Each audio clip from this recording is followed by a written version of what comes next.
If you can prove it, I mean, they must have screwed up somewhere along the line, and then if that's the case, well... They. They. Yeah. They who? They. Well, they... I don't know. That's why they call them they, and them, you know.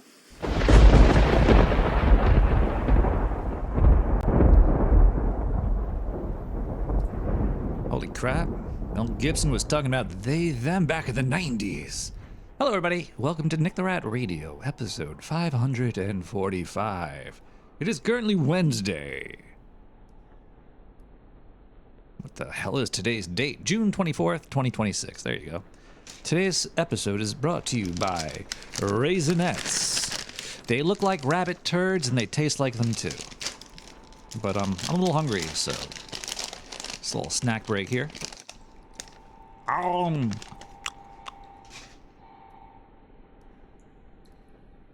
As we all know, today is the American holiday of Amazon Prime Day. Even though it's goddamn week long. Amazon Prime Days. Bought a new camera, new web camera. I've got the Insta 360 what was it? 2C Pro. Originally cost $200, but it was on sale for only $150. I was like, well, that's a steal. I gotta buy that up right now. That's cheaper than yesterday's underpants. So yeah, I picked it up. Was it worth $150? I guess we did test before the show. If you were here for the pre-show, then you saw all the shenanigans. Currently in India now. I guess I don't know where the fuck I am. Marginally better. Whatever. It's cool. There was the main reason I bought it last night because I was like, you know, I did want to get a new web camera for a while now because I have using the Logitech C920 from the year 2010, the 1080p, and I had that one for, you know, since I was like 5 years old or some shit. So I was like, you know what? See if there's new camera technology out there. And there is new camera technology out there. So I get into rabbit holes. I start looking into shit. And I was looking at all these goddamn web cameras from all these goddamn companies that are all the same goddamn thing. And then at the end of it, I was like, you know, I was looking at videos for 2-3 hours of these stupid ass web cameras, the Osmobot Tiny 3 Lite, the YOLO Cam 3, all this junk, all this cheap Chinese crap that they just sell to us for much more higher price. So I was just like, let me just find the cheapest one with the biggest sensor. And I landed on this one. It doesn't have the gimbal though. It doesn't have the gimbal. I should have just bought like an actual camera. I think that's what most people do these days. They just buy a mirrorless camera, but those things cost $700. I wonder, now I gotta go check the sales to see if there's one for cheaper. And then I could return this and then get, you know. I'm not spending $700 for a goddamn web camera though. So I figure, you know, I'll try this out. If I like it, I'll keep it. It's decent. You know, it's decent. It's a little bit better than what I had. Do I suggest people go out there and upgrade because of the sales? No. I wouldn't say. I would just say, you know, stick with what you got. Not winning any goddamn awards. Anyways, this is a podcast. The EV320 is the star of the show. You get a used DSLR and a real lens for way less than $700. Well, send me some links. Maybe I'll return this junk, this hunk of junk, and I'll have a giant fucking camera on top of my monitor. Yeah, I know. I have tripods. I got all, you know, I'm kinky like that. That's what I get kinky in the bedroom with the tripods. Me and my two best friends play sit and spin all night. Dr. Sir McCrotch taught me that one. Yeah. Another thing I was looking at while these stupid sales were going on was the earplugs for when I'm sleeping. I'm a very light sleeper. I think I might have some Indian blood in me. I wake up at the lightest of noises. You'll never sneak up on me to kill me or rob me if you see me sleeping. I'll just tell you that. So I'm looking around, I'm seeing all these, like, oh man, these things block out 25 dBs, 40 dBs. I'm looking at all the dBs of things to block out. So I bought two pairs. I'm going to give you a little review right here. I bought two different pairs, and I was like, they're both on sale right now. One was called the Loop. I'm sure everybody heard of that one. Loop earplugs. And the other one was, it was some other fucking garbage brand name. It was like Zow Kapow. I don't know. These companies just come out of the blue. They're like, oh, these stupid Americans will buy anything small in plastic as long as they advertise them. I think you could probably catch the gist by now that it's garbage. They are junk.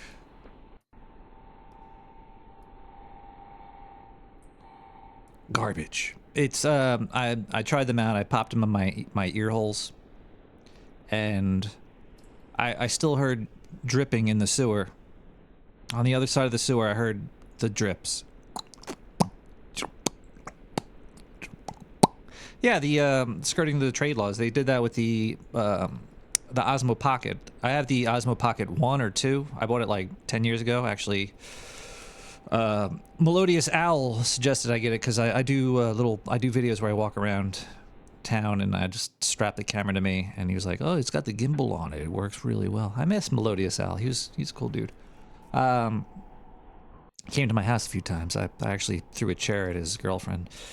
That's why I stopped drinking. No, I actually kind of did, but not really. I always say sorry to her. She was standing, and I was like, hey, have a seat. And I kind of pushed the chair at her, but I kind of pushed it a little bit too hard. And she fell, and there was blood. No, I'm joking. That didn't happen. But earmuffs probably would work better. I'm starting to now design in my head the ultimate sound muffling device. Because if you take your hands and you just pop them on your ears like this, it works better than these earbuds. The only thing that the earbuds do, they muffled the noise. They didn't stop the noise. They just made it sound like the noise was going through plastic in your ears. They were comfortable though. I did the whole laying on the pillow test and all that shit, but I'm gonna just tell them they didn't fit. And I'm gonna send them a picture of them plugged into my asshole and then send them back to them. Yeah, I heard the disposable foam ones are good too, but I don't want to stick disposable foam ones in my ears every night. It's like I figured if I could buy like a $10 pair of these renewable ones, then I already do the headband, the fucking strap on my face, and the Bluetooth frying my brain device so I can listen to podcasts while I go to sleep. That helps me fall asleep and not listen to things. So. I'm a little upset about these earplugs, though, so I have to get rid of these. But yeah, the disposable foam earplugs are probably the way to go. But I'm thinking that there should be like, there's got to be like earmuffs that are just flatter earmuffs that kind of stick to your cranium. Should be pretty good. Did the soft dildo help? Yes, doctor. It did. It really, really helped. Let me tell you, doctor. The soft dildo was the perfect thing. Did I get anything else on this beautiful American holiday of Amazon Prime Day.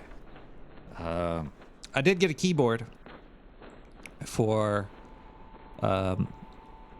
I got a wireless keyboard for the entertainment center. My gigantic 13-inch flat screen TV that I found in the street one day. I got a little computer hooked up to it, so I needed a little wireless keyboard. So I got the beautiful K400 Logitech. That was probably the best thing that I bought during this Amazon Prime Day. God bless America. It was on sale for $20, I think. Works beautiful. Now I could sit there and pirate the fuck out of whatever I want to watch. I did hear that there's a good show on Apple TV. Something about something Den, The Witch's Den, Hollow Den. I don't know. It's a series. It's supposed to be creepy about an island or some shit. I really want to watch that. That is on my to-watch list. To watch that thing. I'm gonna watch that thing. I'm gonna watch it.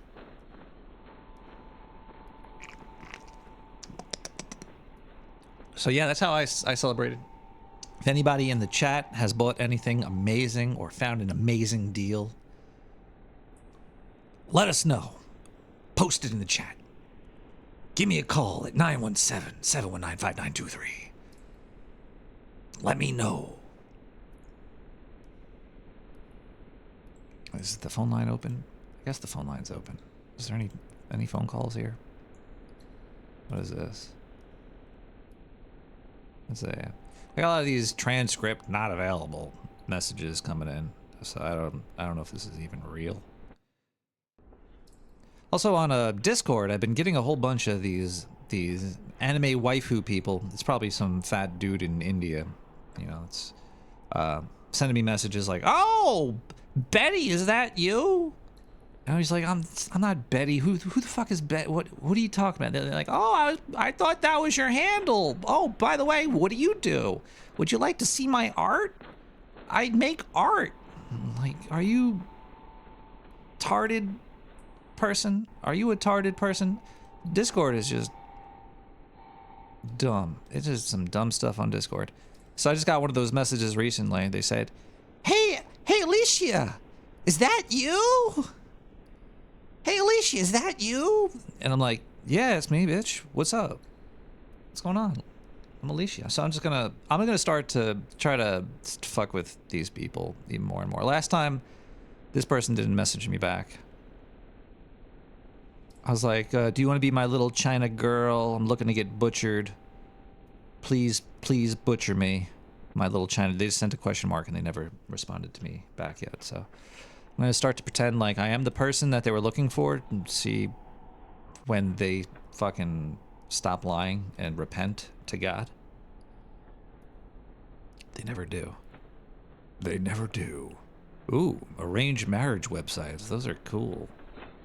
Man, I need to get me an arranged marriage going on. Those girls appreciate America. Those women in other countries that want that American dick, they appreciate America. They want to ride that flagpole straight to the top. All right, let's take a quick break and listen to some music. And we got a big show tonight. A lot of stuff to talk about. It's a little depressing, though, so I kind of don't want to get into it, but we will get into it. It's exciting stuff. But let's start with Redline Fury with Sugar Dreams.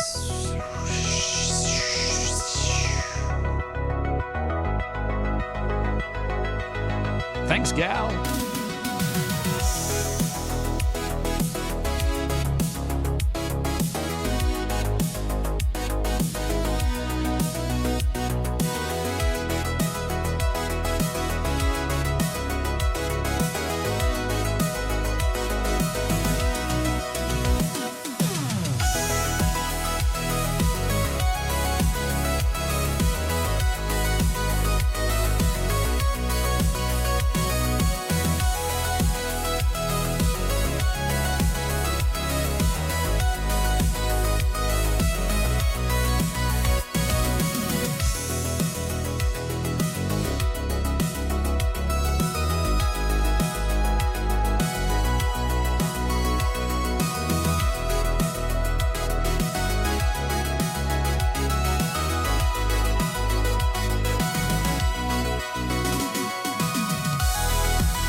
Gosh. Welcome back. All the music you hear on Nick the Rat Radio is CC BY 3.0, and you can find it on SoundCloud/Nick the Rat. Check it out. Go tell the artist you said hi. People like that. Did I just did I did adjust my Casio. I think. Let's do a little Casio time check. It's off a little bit. 10:52, and it's 10:53. So I'm off by about a minute on my Casio here. Casio time check. Casio time check. Oh, look at that. The camera looks pretty good when you zoom in there. Oh, I gotta cut my fucking nails. Jeez. Casio time check. Jeez, this camera looks really good close up. I'll tell you that. All right, that was worth 150. So you can see my goddamn fucking Casio. Casio time check. I gotta do little skits like that. There's who's that German physicist lady that I love? I always forget her name because she's German. It's like Schustelhorn or something. She made a video recently, and she had a really Sabine flicking the Sabine. She made a video recently, and I'm trying to make a new soundboard. I need to get a soundboard going. I used to use soundboards all the damn time on the show, but I was using other people's soundboards, and then I had my own sounds, and I stopped doing them. I don't know why. Soundboards are great. Yeah, it adds flair to the show. So I actually have starting to make a new folder for a new soundboard, and she was my first clip. She's my first soundboard clip. Here, let's listen to the first soundboard clip that I'm going to be using. I don't hear anything. Celebrated. In physics terms, this means at least What the fuck? I fucked this clip up. Oh no. 3 people tweeted about it. Now 2. I kept the part that I didn't want. I kept the part that I didn't want. No! I'm upset. Sabine, where are you? I gotta find you because I need that clip, and I don't know how I did that shit backwards like that. I did it backwards like that. Gee, now I gotta find this thing again. I'm gonna have to bore you guys. Where's the video? Sabine, if I can't find this, I'm gonna be so sad. Sabino. Which video did I take it from? Oh, here we go. Imaginary numbers. Imaginary numbers. So do or don't square equals 1 real number and x number. Those are waveforms on the horizontal. Add vector means that you have a multiplication. We're getting close to it. Whew. The Twitch chat's not updating? Are you serious? No, it's updating. I'm watching it. I'm watching it in real time, everybody. Real time. I don't know why I have to do this now, because if I don't do this now, I'm going to forget about it. But I need this sound clip here.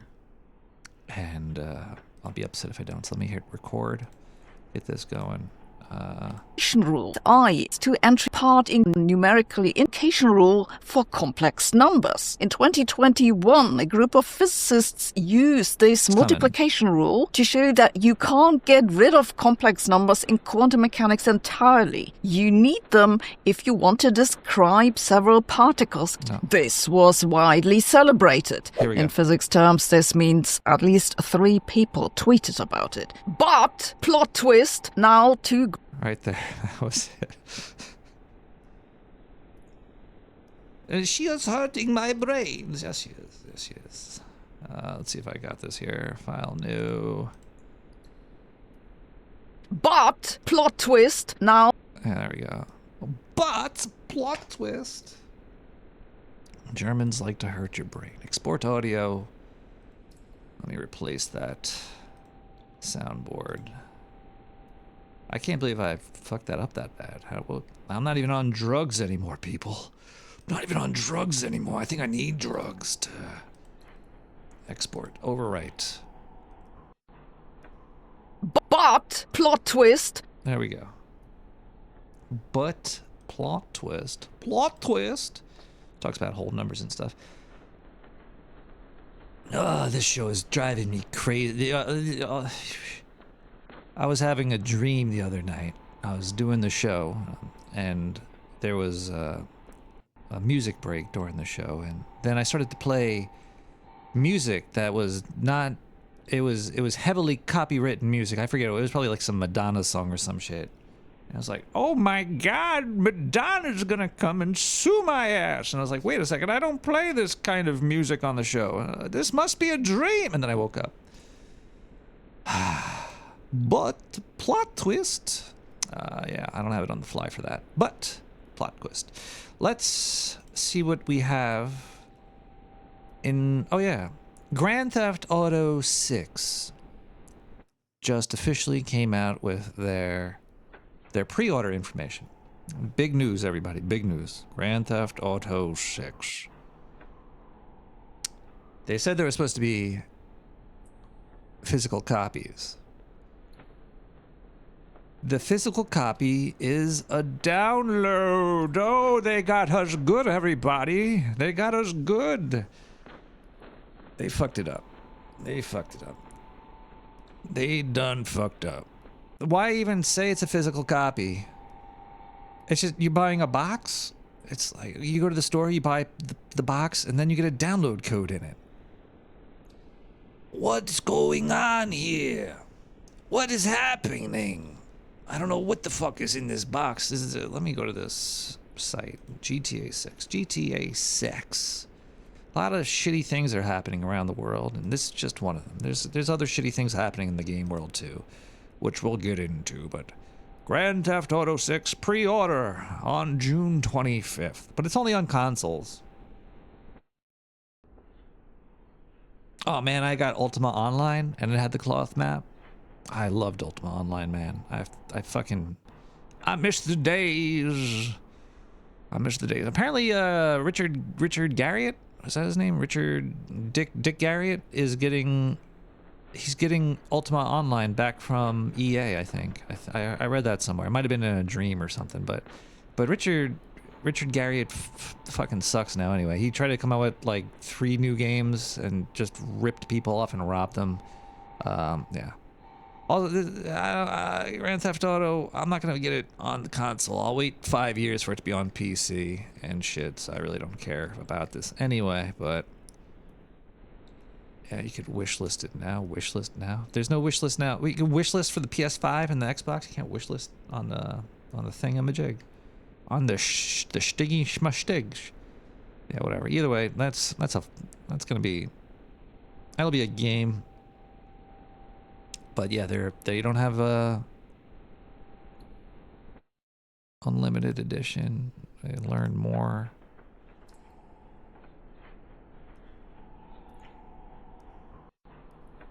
This website sucks.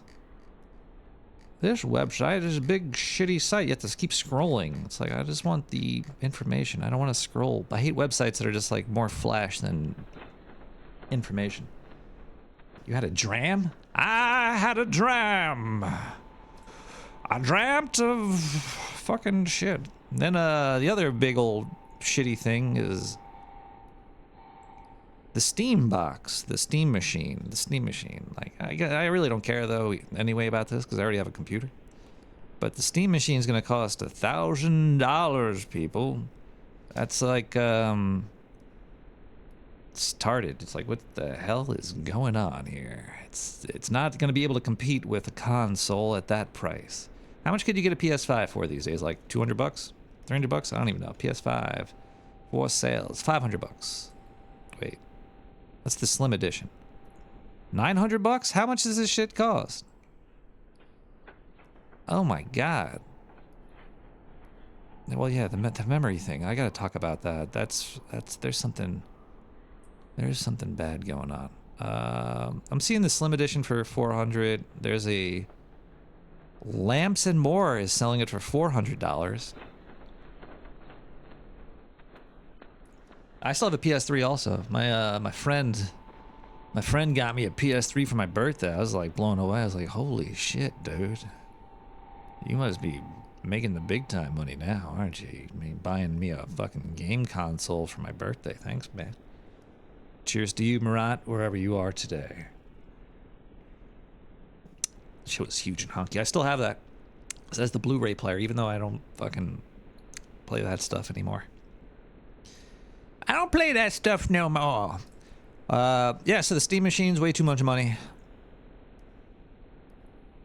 People are like, who's gonna even buy that? And the only people I could think that would buy that would be Mac users. That's who's gonna buy the Steam machine. Because Mac users, they have a lot of money. And they're stupid. Sorry if there's any Mac users. I'm sure there's. I just offended 85,000% of the audience right there. But so be it. I hate Macintosh. All right. I like the iPad a little bit. iPad's kind of cool. Mac Mini is okay. But I hate the operating system. I hate iPhones. Way too much money. Junk. Garbage. Yeah, but people that have, you know, Macs, they have money and they can't play PC games, and they're gonna want a little box, a little cute box, hook up to my $5 billion back screen or something, and I could play on there. I could play all the games on there now. So yeah, PS5 Pro. What's the difference between a PS5 Pro and a Slim? Is it stronger? Does it? Why would you not want the Slim? Is it just got a bigger hard drive? Man, I have an old ass. I got the Android 6A. Call you between the chaos. Uh-oh. All right, let's see what happens there. Got the old Android 6X. I don't like having something that costs more than $500 in my pocket. I probably discussed this before. I was looking at sales on the 10A. I heard that that's on sale right now too for like $400, but maybe next year I'll upgrade. The cameras on these are fine, whatever. They're good. I don't upgrade my phone every year. I'm not that rich. Yet. Where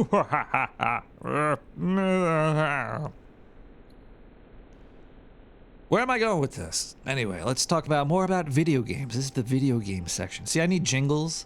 The only jingle I have right now is Sabine, so that's not gonna work. I need like a let's talk about video games. 30th year of Quake. Quake has hit 30 years old, everybody. Congratulations. That's another sound clip I need. I need the audience clapping. That's gonna be a great one. I'm gonna use my retarded phone till it falls off of its crutches and shit. Yeah, I was reading a whole bunch about Quake. A lot of the people that were developing it, apparently they were like, Quake is what killed id Software. Because after Quake came out, most of the people that made Quake what it was left. This came from, what's her name? I think her name was like Stacy. Some chick that worked there that also made Age of Empires. She was mentioning how Quake killed id Software. Which I don't totally agree with, because, you know, she was like, you know, the only other good game they came out with was Quake 3. But I loved Quake 2. I thought Quake 2 was hot diggity dog fun time USA. I remember Capture the Flag in Quake 2 then they hooked it up with the laser grappling hooks. That destroyed my life, man. And that was amazing. Sandy Peterson. That sounds about right. She put out a post on X about how Quake was the game that killed id Software, and that Doom was a bigger game. I think Doom was a bigger game. Kind of started everything up, but Quake definitely got the whole first-person shooter genre flying. If it wasn't for Quake, there'd be no Half-Life, there'd be no Unreal Tournament, there'd be no fucking Source, there'd be no... Man, I wish Mr. Carmack came back to the gaming industry. He's He's out there just living his retirement life at Meta. I think he's done there though too. I don't even know what he's doing. And then yeah, so Quake 3 was great. Quake Champions sucks. The new Doom game was good. The first one, the second one, and the third one, they weren't good. Bethesda sucks, man. I'm not a big fan of Bethesda anymore. I try to play the Fallouts again. I was like, you know what? Because I got this new computer in like January, and I was like, let's load up Fallout 4. I'll give Fallout 4 another try. Let me try out Fallout 4. It's a pretty game. I remember enjoying it. When it first came out, I liked it. I played it. I didn't think it was great. I did something really stupid in Fallout 4. When I first started playing Fallout 4, I met the guy that was like, hey, the new settlements. There's a settlement here that needs your help. Well, his name Winston or some shit. And I was like, yeah, man, I got to do this. If I help Winston now and help the settlement, maybe it'll help me. And as soon as I helped the settlement, he was like, hey, man, there's another settlement. I was like, I guess this is like a quest line. Let me keep helping the settlements. Apparently that quest line never ends, and I didn't know that. So I was like level 20 by the time that I realized that this quest line was never going to end. And I was like level 20 at the beginning of the game. So I basically cakewalked through the rest of the game with a super powerful person. So I had a salty taste in my mouth from Fallout 4 for that since day one. But then I tried to play it again recently, and it was just, it didn't do it for me. I don't know. I don't know what it was about. It was like the sound of the VATS kind of turned me off. The pacing of the game, the control, the way that it just. And I remember Skyrim. I love Skyrim. Skyrim's a great place to lose time inside of, but I'm sure if I went back to play Skyrim again, I wouldn't have fun. And the new Elder Scrolls game, Part 5, which didn't, they're not saying anything about yet. That's gonna sink or make Bethesda come back up. But I don't think Bethesda could do it. Their last game, Starship, sucked too. I didn't even try that shit. But the fucking Todd Howard made a great game 20 years ago, and he's been riding on that since. I'm not saying the Elder Scrolls has been great. Elder Scrolls was good, and all that, but it's old now. That shit's old. He can't come up with anything new. He's been doing the same goddamn thing forever. So go suck a dick, Todd Howard. You rich motherfucker. I avoided that shit. I did not play it at all.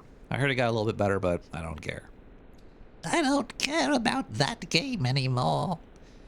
I used to play Quake Champions also, but not any longer. I miss Quake 3 Live. They fucked that shit over. Because of Bethesda as well, and yeah, so they could suck dick. Then John Carmack made a tweet, and I'm gonna save that till after the break because that's gonna change topics. Even though John Carmack said something, it's gotta be about video games. You're talking about games. No, it's not about games. We're gonna switch off of games when we come back. First, let's listen to Sultry, another recording. 1, 2, ready, go. Yeah.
Wasn't that just a soothing song? Well, wasn't that just a soothing song there? Oh man, the whole chat room's talking about backgammon now. Backgammon boards cost a lot of money, man. I got a cheap, like, roll-up one, like a travel version. Wow, I fucking love playing it, but the roll-up board is shit because the pieces slide around. But backgammon's a great game. I really like it. The board's like, it's like a plank of wood. It costs like $60, even more. It'd be like $100-something for a backgammon game. It's crazy, crazy. I want to learn how to play bridge. I think I played bridge before. I think I know how to play it.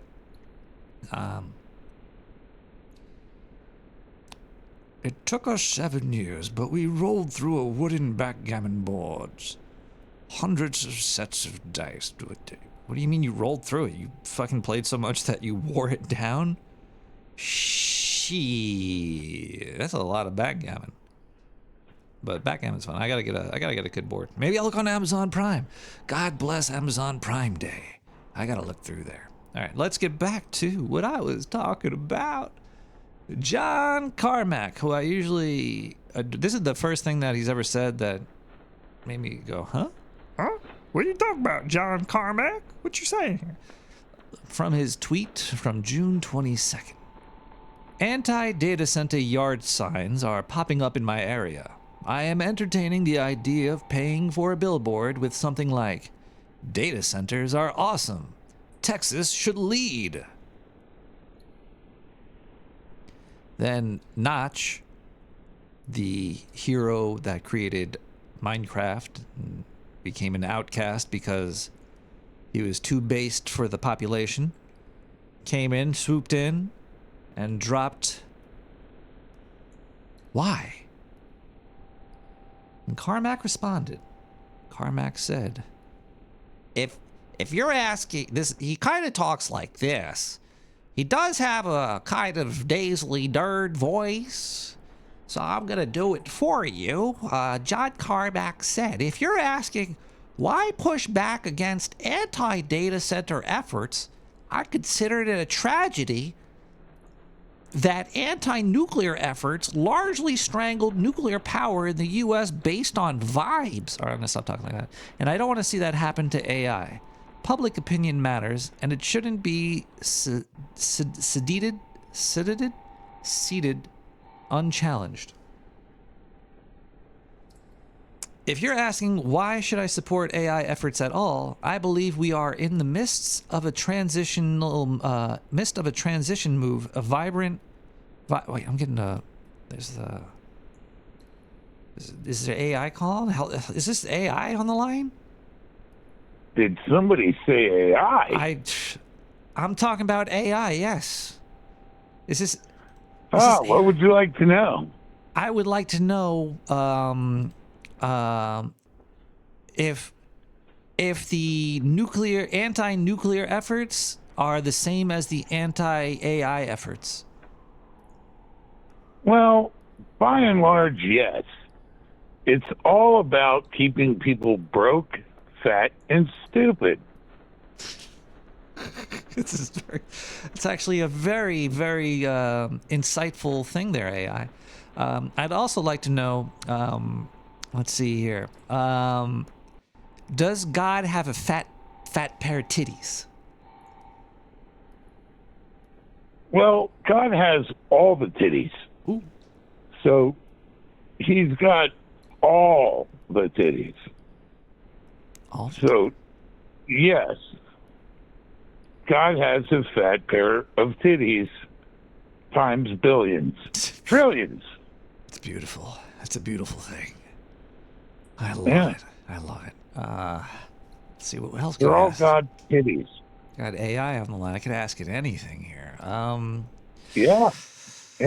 What are the winning lottery numbers tonight?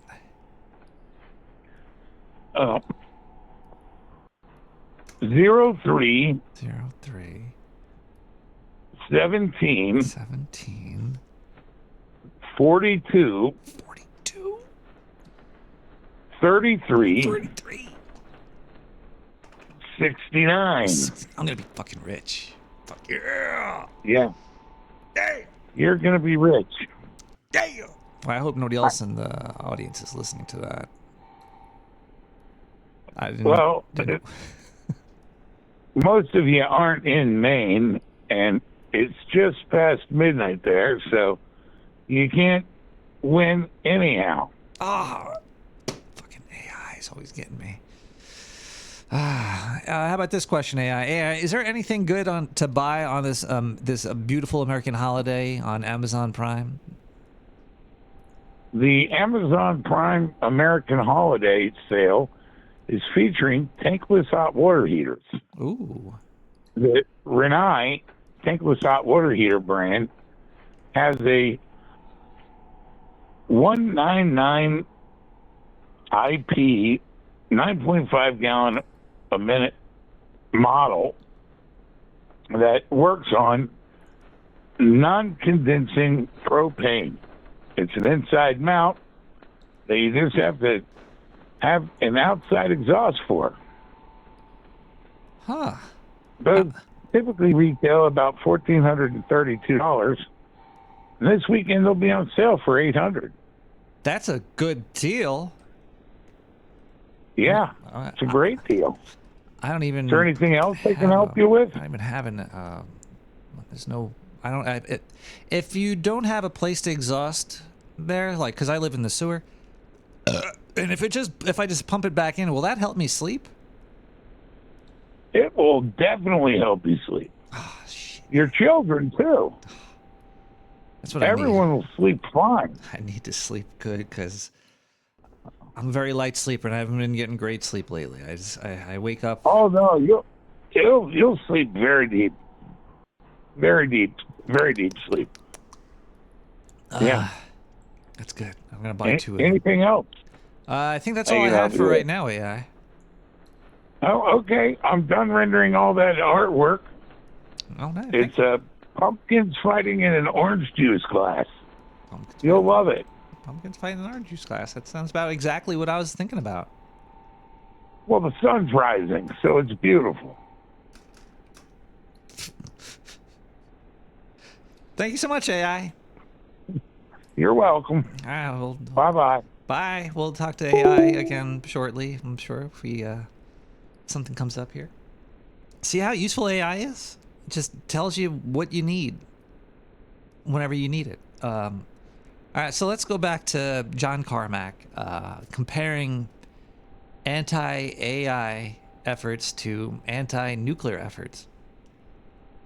If you're asking why should I support AI efforts at all? I believe we are in the midst of a transition more vibrant than the Industrial Revolution.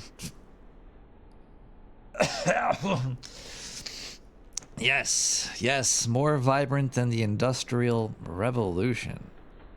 Because AI will be able to deliver food to your house. Let's see. Opinions formed a couple of years ago about the uselessness of AI are no longer valid. Millions of people and organizations are getting great returns from using it. And the demand for data centers is the market responding to the value signal. That is how progress is made. Wow, John Carmack is slobbing the knob of AI. Well, he's already retired, so it makes sense about that. I like a lot of the responses here. A lot of the basically there was a wave of people just shitting on him. Let's see.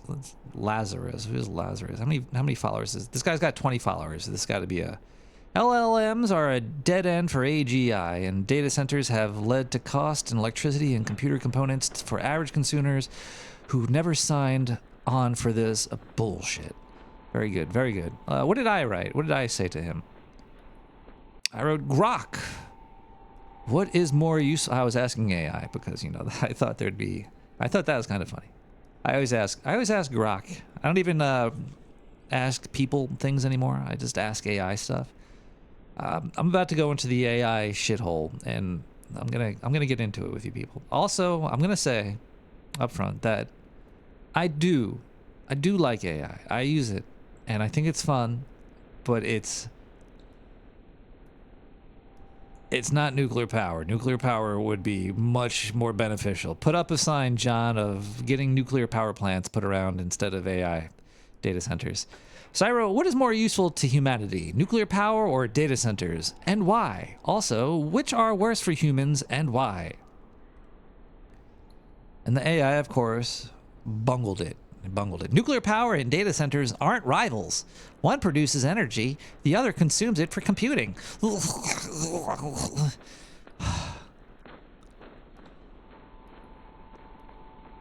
Grok, that's not what I was trying to ask about. Neither is worse for humans. Both drive progress when done right. Opposing data centers on vibes repeats the error that stalled nuclear. We need abundant clean power for the future. But Grok, so data centers, they eat jobs, they eat water, they eat power, they steal information, and then they hallucinate when we ask it for the facts. Just like you did, you piece of shit. And then I wrote, nuclear power is just good, clean energy. You don't think data centers are worse for humanity? Typical clanker response. Then it repeats itself. Nuclear energy is excellent, and data centers pair with it perfectly. Microsoft, Google, Amazon, and Meta are already funding nuclear restarts. Okay, that's not what that's. I didn't ask if they go together. And then we have somebody come in.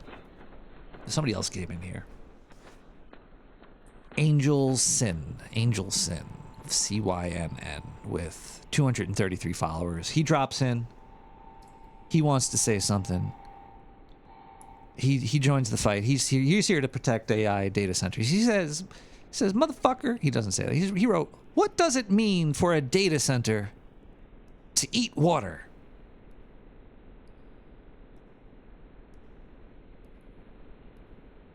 So I kind of know a little bit about it a little bit. So I went to get the facts from AI. I got the facts from AI.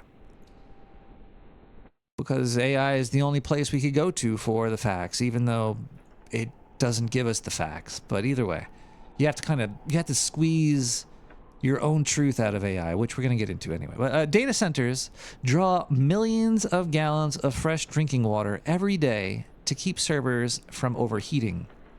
80% of the water evaporates into the air. That's fine. That's great. The rest gets discharged as salt-laden contaminated wastewater. They could burn through 5 million gallons a day. Each data center goes through 1 to 5 million gallons, and 20 to 30% of that becomes disgusting wastewater. That's one data center consuming as much water as 50,000 people every single day. So then this guy says, dude, we got one. I'm like, what are you talking about? Did he delete the rest of this fight that I had with him? I think he did. Where's the rest of this? They're gone. He actually, I think he deleted stuff. Let me,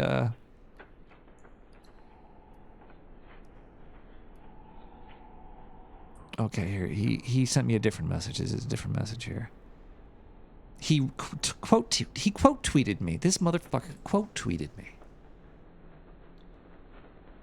He said, This is the kind of data center agitprop. Look at that word. Is that like popular? Oh God. This is if you do a search for the word agitprop, it's like a Soviet commie word. Agitprop is a portmanteau of agitation and propaganda. All right. This is the kind of data center agitprop being circulated on X. The numbers are big and scary, but it's total bullshit. So I'm like, all right, dude, you're quote tweeting me. So I said, what part is bullshit? I didn't overstate anything. I got all of my data from the data gods. I gave you what they provided me. Your data gods too, because you're the one protecting these data centers. This is what they gave me, and I'm telling you what they gave me. So what part, sir, is bullshit? So this guy that I'm fighting with that has 2 followers, I don't even know why I'm bothering. Literally all of it, he says. Literally all of it. So I'm like, all right, guy, so what are the facts, and why is the data I provided being spread by the data centers themselves? And he says, I bet your audience laps this up.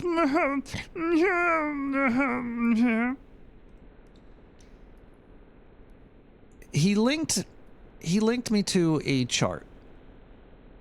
He sent a link to a chart that has water, how much water is being used on, I think it's almonds or some shit. Like, I can't even find the thing that he linked to right now. Let me see if I can find this link that he sent me.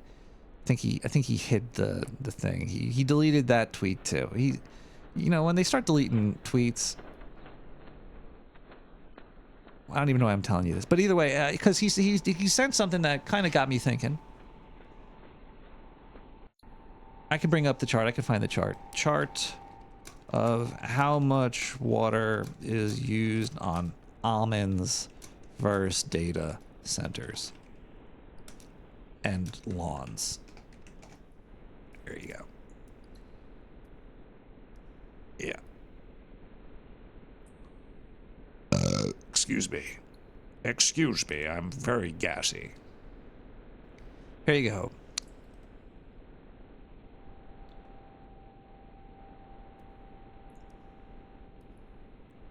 Posts on X compare water consumption figures showing 5 gallons used by data centers generate 132. Okay, so in the US only, lawns use 3,285 billion gallons of water a year.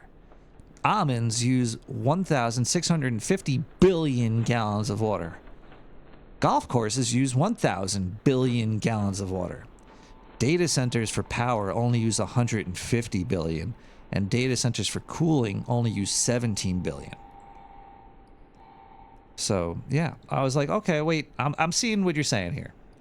I'm seeing that lawns and almonds and golf courses use more water than data centers, but you're missing the key point here, sir.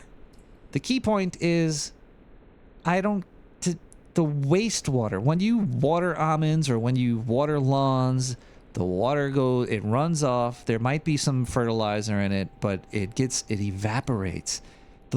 It's called earth science. It's called the circle of life. The water evaporates and goes into the air, and that cleans it. The water that's coming out of data centers is disgusting, filthy, needs to be treated. It needs to be treated. So I went to AI. I was like, okay, make a chart for me, like this guy sent to me, about how much water is being used. Show me the billions of gallons per year sent to wastewater treatment facilities for lawns, almonds, golf courses, data center, for power and cooling. It was like, well, here's the chart, and the chart shows 0 for the lawns, 0 for the almonds, 0 for the golf courses, but 2 billion gallons has to go for the power, and 4 billion has to go for the cooling. So there you go, douchebag alert. All right. Yeah.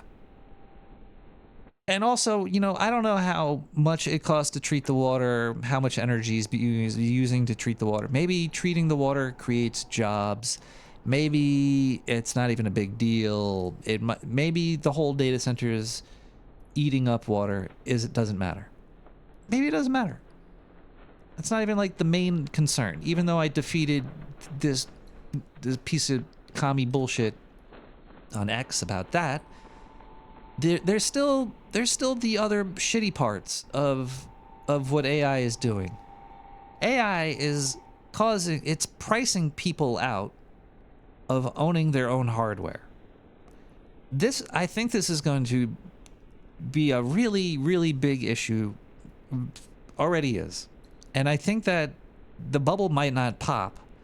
I think that the government wants this because if you can't buy your own computer and you have to lease it, then you're going to have to give your digital ID to log on to the computers to log on to the internet. They are literally pricing us out of owning your own hardware. You will own nothing and be happy. And that is why I think they're doing this in the first place. All of this money being pumped into AI that's not generating any money is the government paying for this? I don't know all the facts, but I do know that money is being sucked up, being put into this heap of technology that is making it impossible for us to own any of this shit. And we're going to have to lease it from the government. Now, the only thing is, like, you know, it still doesn't price us out completely. It might be pricing out it's going to hit the poor people first, of course. Like if a little Jebby wants to play his PlayStation 5, it's going to cost him $1,000. But if also there's going to have to be another leap in technology that you're going to want that is going to be too much money.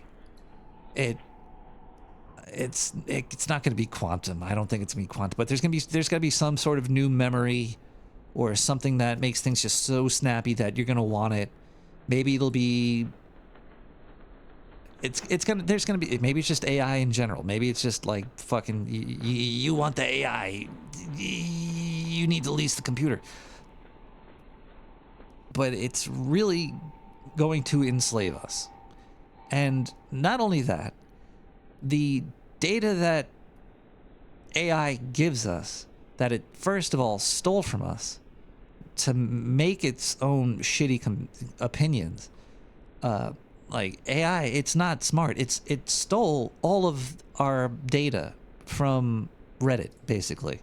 It stole everything that humans created, and now it's just regurgitating it. It's tumbling it, and it's not going to make anything new. And we're becoming reliant on this big tumbling set of data that we fed to it, and nothing new is going to be put into it because everybody's just relying on AI. So it's going to get shittier and shittier,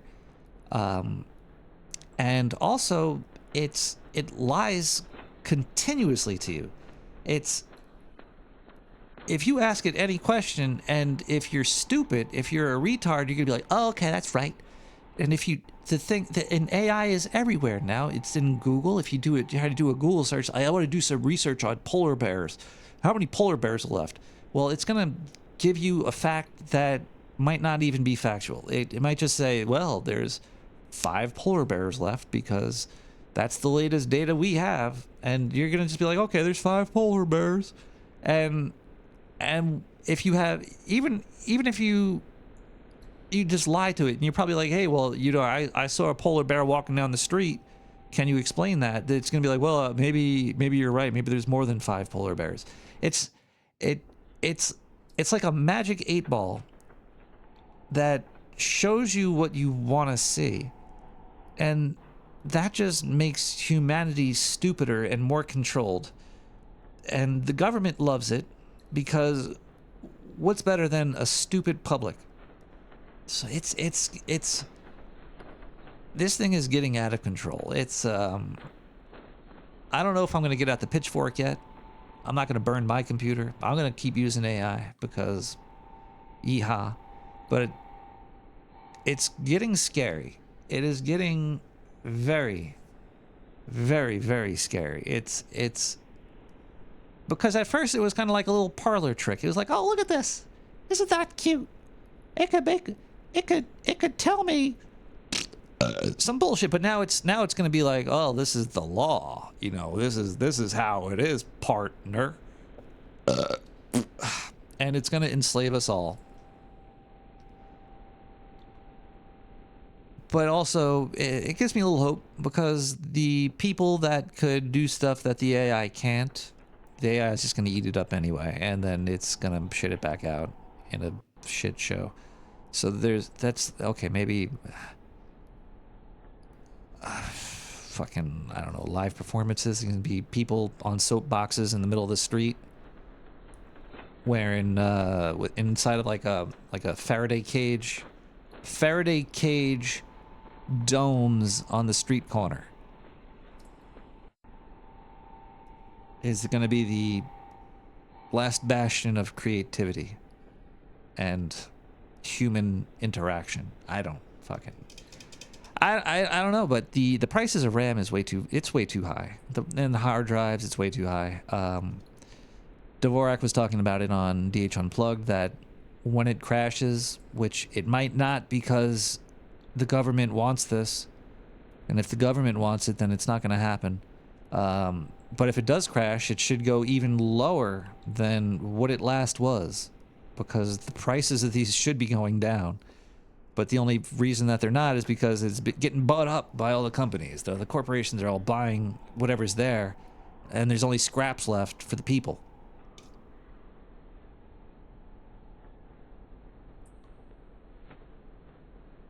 Well, that wasn't depressing at all. Let's take a quick music break here. We got Nav Day with Sale. I hope you all stick around for the next part, which will be me saying thank you, because this is a value for value show, and I value your value. And connection is protection. We'll be right back, everybody. Yeah.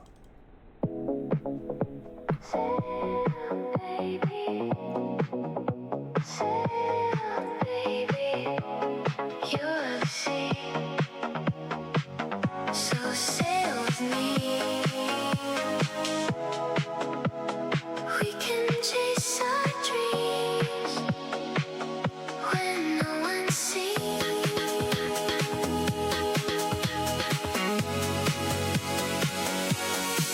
Just sail, baby.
Sail!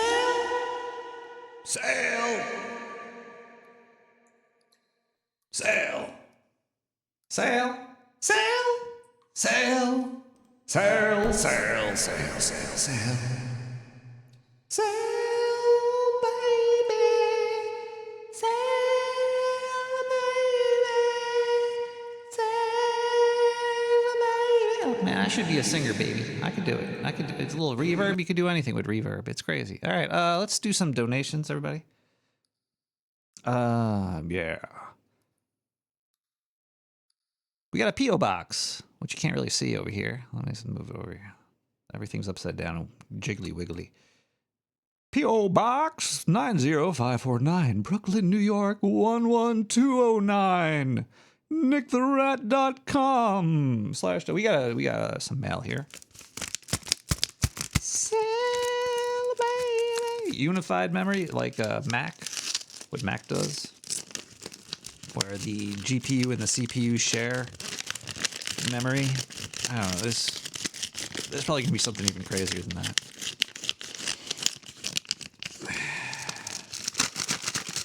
Quantum memory. There you go. Where it's constantly in flux. Let's see what we got here. We got a check. Smells like New York in the sewer. 96 cents. Yeah, it does smell like New York in the sewer. I love it. Sir Mike Roch, PhD. It's a chargeback account. Thank you so much. It'd be cool if there was like a whole new architecture instead of like, because if you think about like, why are computers built the way that they're built? Somebody figured out a way to do it that way and kind of just stuck. But what if there's like a new way to do it? Like what if there's just like one platter, like some fucking carbon platter, and it's just that's it. And it takes like no energy at all. It works off of crystals. There could be some new shit that we never even thought about because we just got too lazy. But thank you, Dr. Sir McCrotch, for the 96 cents. You're beautiful. I love you. And yeah, there's my daily ratings podcast mug. There you go. I don't know why they chose what I gotta interview these guys and ask them what's they love Philadelphia. I get it, but you should have the daily ratings logo on the daily ratings podcast. Cup. Crystal computing. That'd be awesome. I'm going to do things a little bit differently. I'm going to thank the people on Twitch next. You could also donate to Nick the Rat by going to twitch.tv/Nick the Rat, clicking on donate. If you do have Amazon Prime, you could give me a free subscription there, which is about like $4 a month. Thank you. That would be great. Trey from Philly hit me up with a tier 1, 48 months. Look at this. He's doing it right. Trey from Philly, thank you so much. They've been sub for 54 months. That happened 5 days ago. I was playing some video games 5 days ago, and he nailed it. He nailed it. Thank you. John Carmack, thanks you. Yes.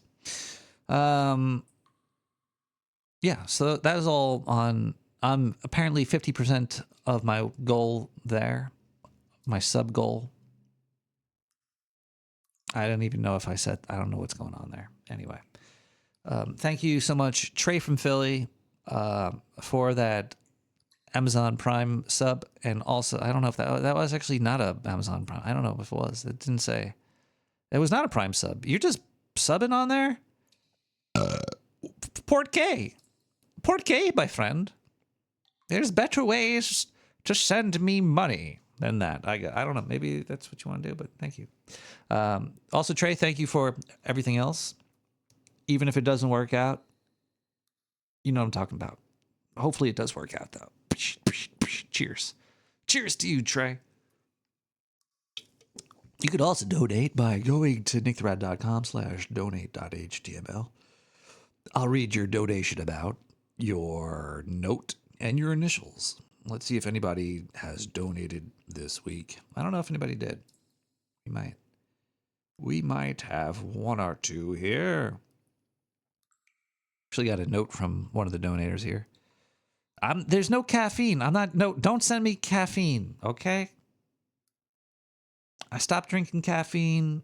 I stopped drinking alcohol. I did partake a little bit in the THC. Still. Like 2 weeks ago, I partaked in a blunt with my friends while we were playing. Yeah, I quit caffeine, man.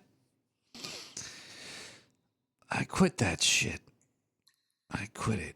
Because that was actually one of the hardest things to quit. That was making my head hurt when I quit. That was no vapes. I did I took a couple blunt hits. I was playing, as I said last week, I was playing Risk Legacy with some friends. And then this weekend I still had a bunch of oil that I made left over, which I might make some more. I might make some more THC oil. Nicotine. Yeah, I know the blunt had nicotine too. All right, but I took like 6 pulls, okay? And I won. I fucking won that game of Risk Legacy. That was the first one that I won in like 6 or 7 of them, but yeah. So I had some free time this weekend, and I did drink some THC oil, and it kicked in the middle of the night, and I was just getting all sorts of crazy thoughts. Like, my brain was on a warp. I was like, I'm not going to sleep. So I just started writing stuff down, and for some reason I recorded this. I do know why, but I'm not going to tell you why I recorded this. But here, I'm just going to play it because I thought it was funny. There are squirrels in the walls. I think I said that at about 3 o'clock in the morning, because it didn't. I don't know how much I drank. I drank a shitload of THC oil, and at like 6 o'clock, I went to bed at around midnight. I didn't really feel it, and then I just woke up at about 3 in the morning, and I was like, fucking high off my ass, man. And all of the ideas were coming to me, and I don't think any of them were anything really that good. After I was reading them, I'm happy I wrote them down, but I got like 3 pages of just wild stuff. I wrote down, let's see, AI will never be truthful. It will just be vague enough, like the blue dress or the gold dress. And then I was sitting there also, and sale. I was looking at my phone, and I was like, I gotta organize. I was up for like 30 minutes organizing my phone's desktop. It looks like this right now. I was like, I gotta get the most optimal colors and the optimal button layout, and I gotta do this optimal stuff here. I gotta make sure all the things that I use are where they gotta be, and yeah. But yeah, it's a good thing that I'm not smoking every night though, because it does make me paranoid. And that's not good for my psychosis, my psychotherapy. But here's another thing that I wrote down. AI is currently trying to sap up all of our dreams. It is giving us the algorithm-free cycles to farm our existence. I know I should be paranoid, and it helps me be creative like that. I'm happy I wrote that. That's great. Yeah, they gave us AI for free. Remember they gave us AI for free? They did that so we would feed it everything, and then that was farming our existence. Yeah, and now it's like, well, now that we have everything, we're gonna charge you out your asshole. Here's another thing that I wrote at. Oh man. I was up till 6 in the morning. I like using the British Assistant voice for Google Assistant. It makes me feel like we've won again. Happy 4th of July. That's kind of funny. You get it? It's because the assistant's British and I get to tell it what to do. It makes me feel like we won again. Yeah, I miss alcohol too. But maybe I'll enjoy a glass of wine once every other month or something. I don't know. Either way, and maybe I'll smoke once on the weekend, like Saturday night or something. I don't know. I don't know. Either way, I've been saving a lot of money, losing a lot of weight, and saving a lot of insanity. So the drugs are bad. Okay, kids, don't do it. Let's thank some people. Still a scattermind. We got TK crew with 420 coming in from TK. Thank you so much, TK. It's good to see you around. And I love you, TK. I love you, boy. I love you, TK. You're my friend. I don't know who the hell you are, but you're the best, TK. I hope you're listening to this and you'll be like, oh my God, Nick is talking to me. KR comes in with 420. I think KR actually sent me an email too. Yeah, KR was like, I send 420 to you twice a month. I should do what the doctor does and send you a check. You could do that. Whatever's easier for you, KR. Just as long as you keep that money flowing, huh? Yeah, you know what I'm saying? Thank you so much. Let's see. That's the bill for the service here. Ooh, look at this. We got a note. Meant to I'm going to read it like this. Maybe I should put a little echo on my voice. Yeah, let's get a little echo going. That's too much echo. We'll put, yes, here we go. Meant to mail this to your P.O. box, but I couldn't find the stamps or remember your address or even find my checkbook. Well, that makes sense. That's why you couldn't send it to me. $5.55, and that came from DM. DM, thank you so much, DM, for the $5.55. $5.55 from DM here. Thank you, DM. You're the man now, dog. You're the man now, dog. All right, well, those are all the donations for this week. Thank you, everybody, for assisting in the creation of this show and letting me know that you care. Because if you didn't care, then I wouldn't be here. Actually, I would, because I like doing this show. I have a fun time yelling into the ether like an old man yelling at the cloud. Old man yells at data center. All right, guys. Stay tuned. We still have a lot more show to go. Some crazy conspiracy that I didn't know about. I'm going to tell you all about it. First, let's listen to... I like doing that. Sometimes I play video games. Sometimes. Like all the goddamn time. I waste my life playing video games. But I like it. It's my hobby, okay? I play Hunt Showdown, the cowboy game, first-person shooter. Love that game. Great game. Great game. Great big game. Biggest game ever.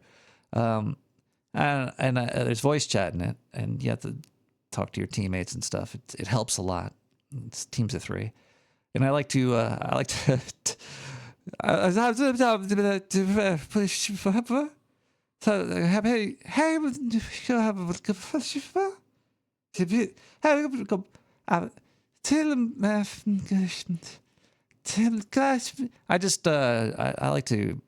fuck with people, basically what I'm trying to say. And that's what I think Froggy5 does with his music. He's got time for new hobbies. We'll be right back.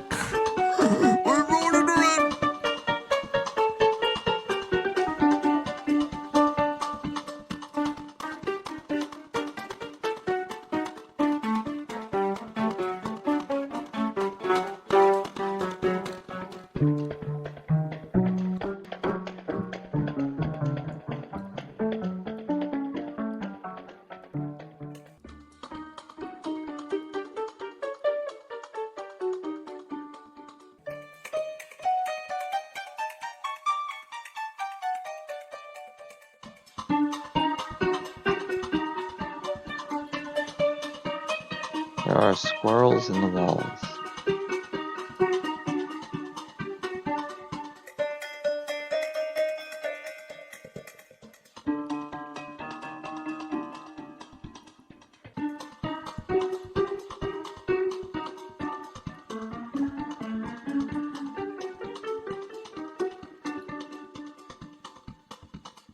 It's midnight in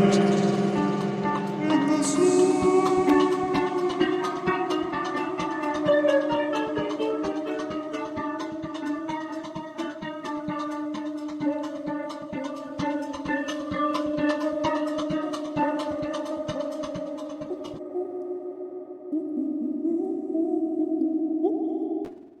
It's midnight in the sewer.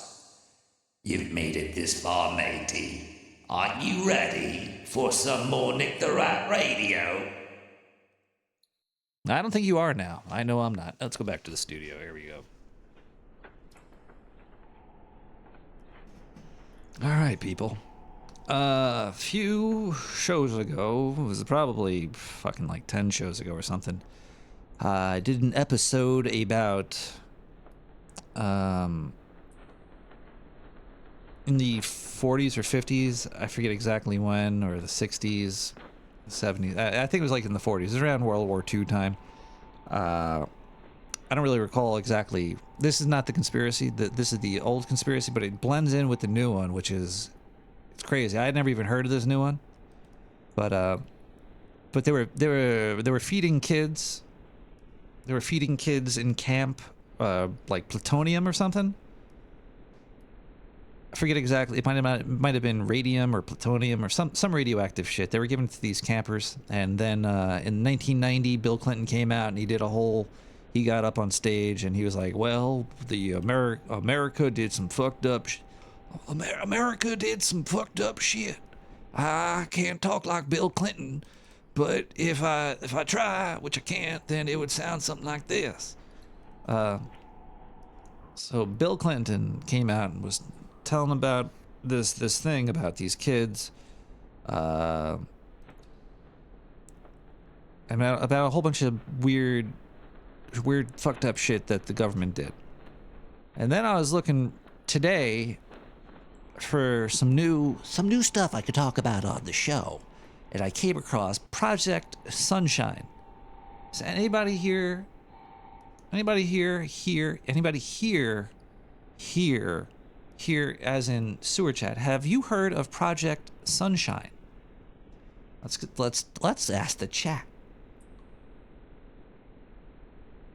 Does anybody in the chat, anybody know what Project Sunshine is? Don't ask your AI. Because apparently Billy Boy Clinton was also talking about Project Sunshine during that same thing. But he has not spoke about it. He didn't say the name Project Sunshine. He didn't say any of that. So I'm going to tell you guys what Project Sunshine is. Are you ready? So the U.S. government, are you ready? This is real. There was a covert global network. I think it was run by the United States. I know it went around the world. I know other people were involved, other countries. I think Britain and Australia were also involved. They were stealing dead babies' bones, body parts from dead babies. They really, really wanted the dead babies, though. Not for the midichlorians or whatever the fuck that Star Wars shit is, but this is completely real. They were stealing body parts from dead babies. So after World War II, this happened. Everybody was testing nukes. Everybody was blowing up nukes, bigger and bigger nukes. Everybody was blowing up nukes. 1954, Castle Bravo. This test made way too much fallout. They was like, oh, we really fucked up shit here. They were scared about strontium 90, SR90. It's a radioactive byproduct of kablooies. So when you make a big kablooey, you get the strontium, baby. Strontium sounds like something you might find in the Kama Sutra. If you bend over at 80 degrees and put your foot on her back, you too can produce the strontium effect. Strontium, yeah. SR90. It mimics calcium, and your body absorbs it. Goes right into your bones, your teeth, and it stays there, irritating you for decades. Basically, you're fucked. Once you got this strontium in you, your body thinks it's part of your body, and it starts growing. And who's most vulnerable? Who's got the bones growing the fastest to absorb all this bullshit? The children. The little children do. So the government was like, how much of this shit? How fucked are we, you know? That's what the government does after they blow up nukes all over the planet. Brought to you by Raisinets. Sorry, I needed some fucking little raisins. Oh.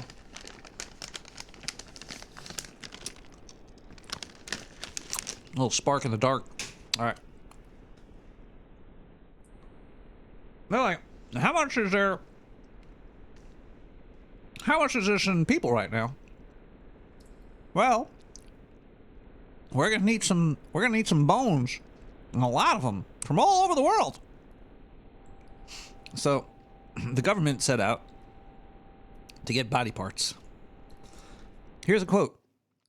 This one came from Dr. Willard F. Libby, the AEC commissioner. AEC. That's like the American Energy or something. What is the AEC? Hold on. Let me look this up for you. It's either about weapons or something shit. AEC, part of Gov. Atomic Energy Commission. The AEC. Dr. Willard F. Libby. He said this January 18th, 1955. This guy also won a Nobel Prize in chemistry. He said, this is what he said. Listen to this. I don't know how to get them, but I do say that it is a matter of prime importance to get them, and particularly in the young age group. So, human samples are of prime importance, and if anybody knows how to do a good job of body snatching, they will really be serving their country. Project Sunshine.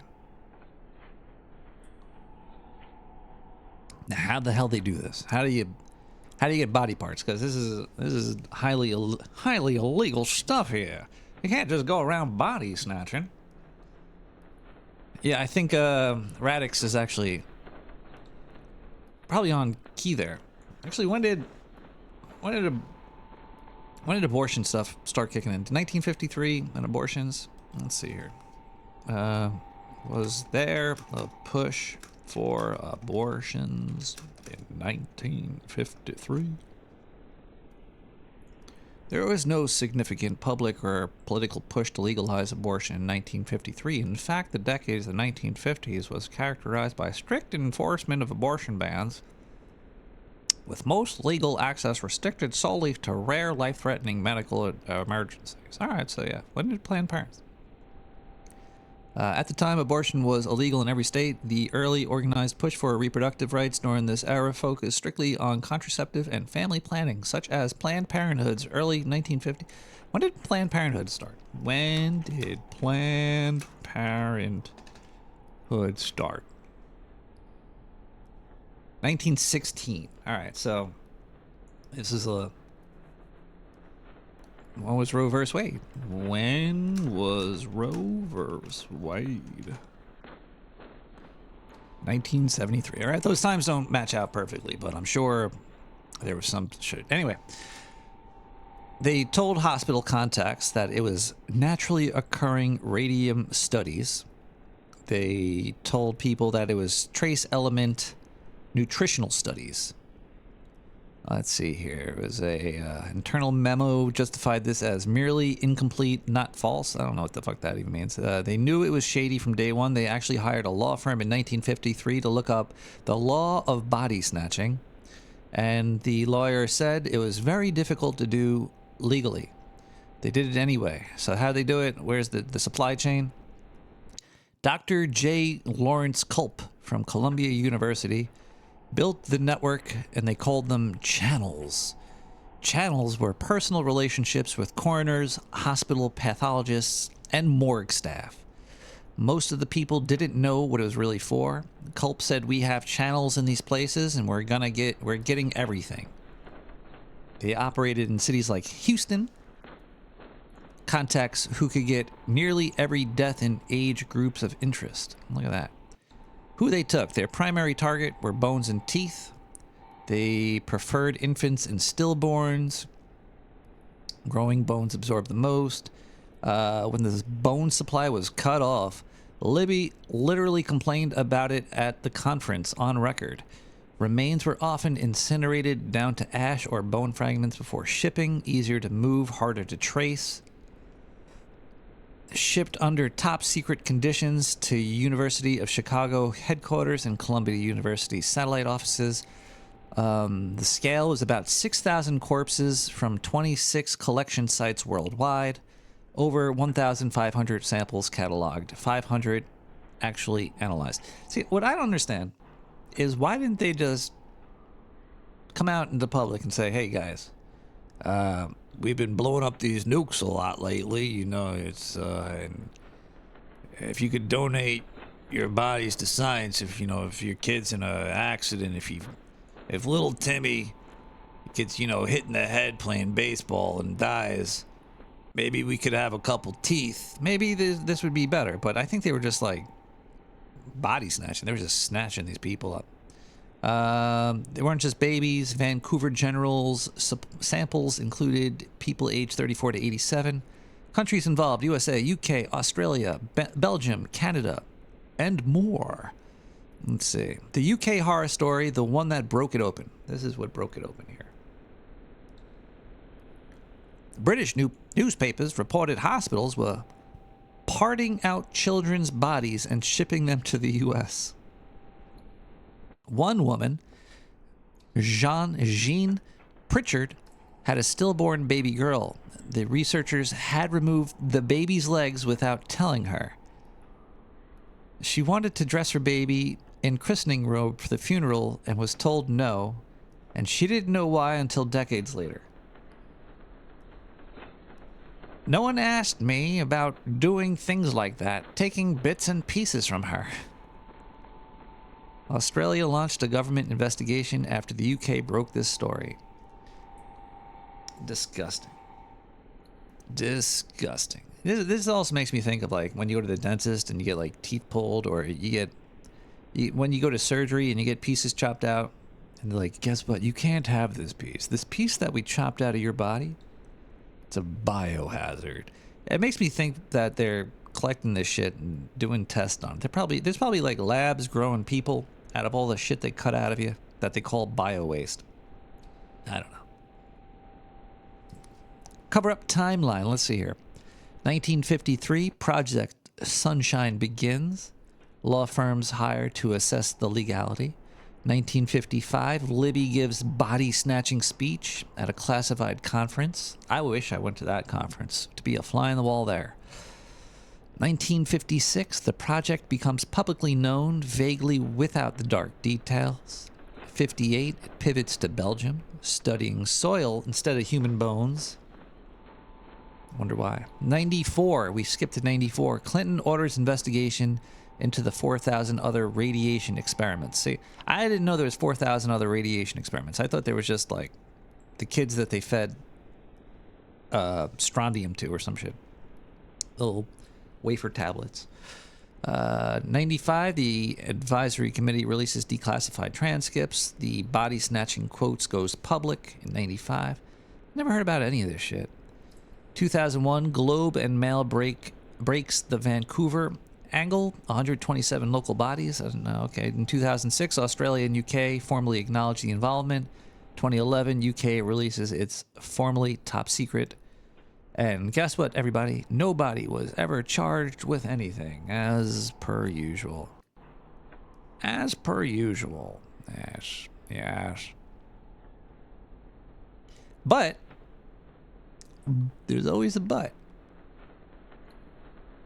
This did help, though. Apparently, the SR-90 data helped push the 1963 Particle Nuclear Test Ban Treaty. So after they snatched up these body parts, they were like, oh, this is not good. So the horrible ghoulish shit that the government did actually helped to stop the nuclear testing. Because we blew up a lot of bombs, man. We blew up like probably 1,000 of them or something. You know. The government never formally apologized to anybody because that would be admitting to guilt, of course. They don't want to go to jail. The law firm memo on the legality of body snatching has never been found. Then how did they know it happened? What is this? What's going on here?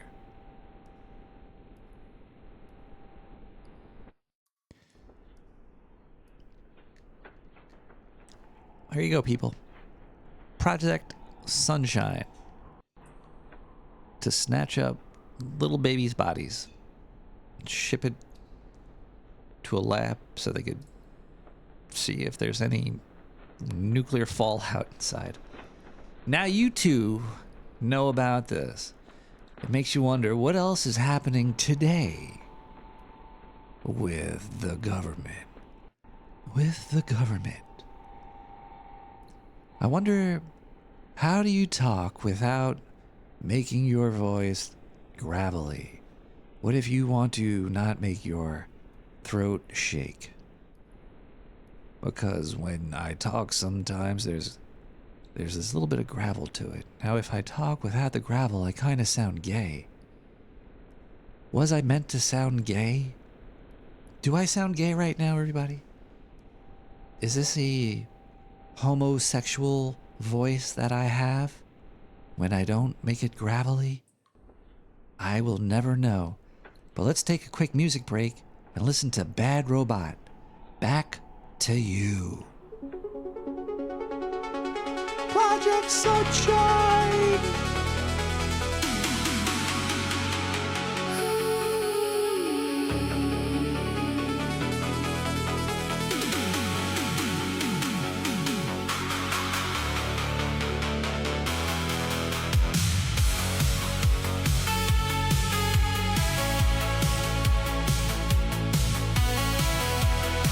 So gay.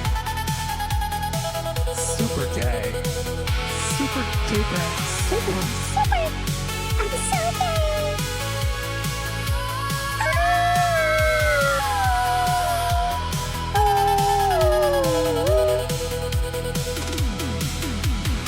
Am I a youth that pray to keep self-medicated and fast asleep? I woke up only to find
twisted souls known as the Sewer Chatters to another night of spine-tingling terror brought to you by the Dark Sewer Network. I am Mystery Man, emerging from the fetid shadows to deliver this week's dose of dread straight into your ears. Whether you're huddled in your basement or driving through empty highways, know that you're in good company here among the rats and the forgotten. The network thanks you for your loyalty in these uncertain times. So settle in, dim those lights if you dare, and prepare for what comes next because you're about to listen to Bigfoot Assault. It was the height of the 1950s, an era when the United States government poured resources into unlocking the secrets of the atom, fueled by fears of Soviet superiority and the lingering scars of World War hidden away in a remote corner of the Pacific Northwest's endless forests. Shrouded in perpetual mist and towering evergreens, stood a clandestine research facility there. A team of white-coated scientists pursued Operation Bananarama, a classified initiative to bombard gorillas with varying levels of radiation. Their goal was to understand how primate physiology might withstand the invisible death that could one day rain from the skies in atomic conflict. The air hummed with electricity and the acrid smell of ozone from their experimental chambers. To lure their subjects, the researchers had set out elaborate traps, baited with bunches of overripe bananas, positioned deep in the woods where they believed wild gorillas might roam, though none existed there naturally. One fateful evening, as rain pattered on the canopy, their traps sprang with a metallic clang. Inside the reinforced cage thrashed a creature far stranger than any African ape, a juvenile Bigfoot, its body covered in thick reddish-brown fur, limbs disproportionately long, and eyes holding an intelligence that sent shivers through the capture team. The creature's cries echoed strangely through the trees, almost like a human infant's wail mixed with something deeper and more primal. They tranquilized it heavily and transported the prize back to the lab. Upon arrival at the facility, the sedated baby Bigfoot was wheeled into the brightly lit examination room on a gurney. The scientists gathered around, their excitement palpable as they measured its vitals and marveled at its robust build despite its young age. Notes were taken on its unusual foot structure and dense fur that seemed to repel the cold damp of the lab.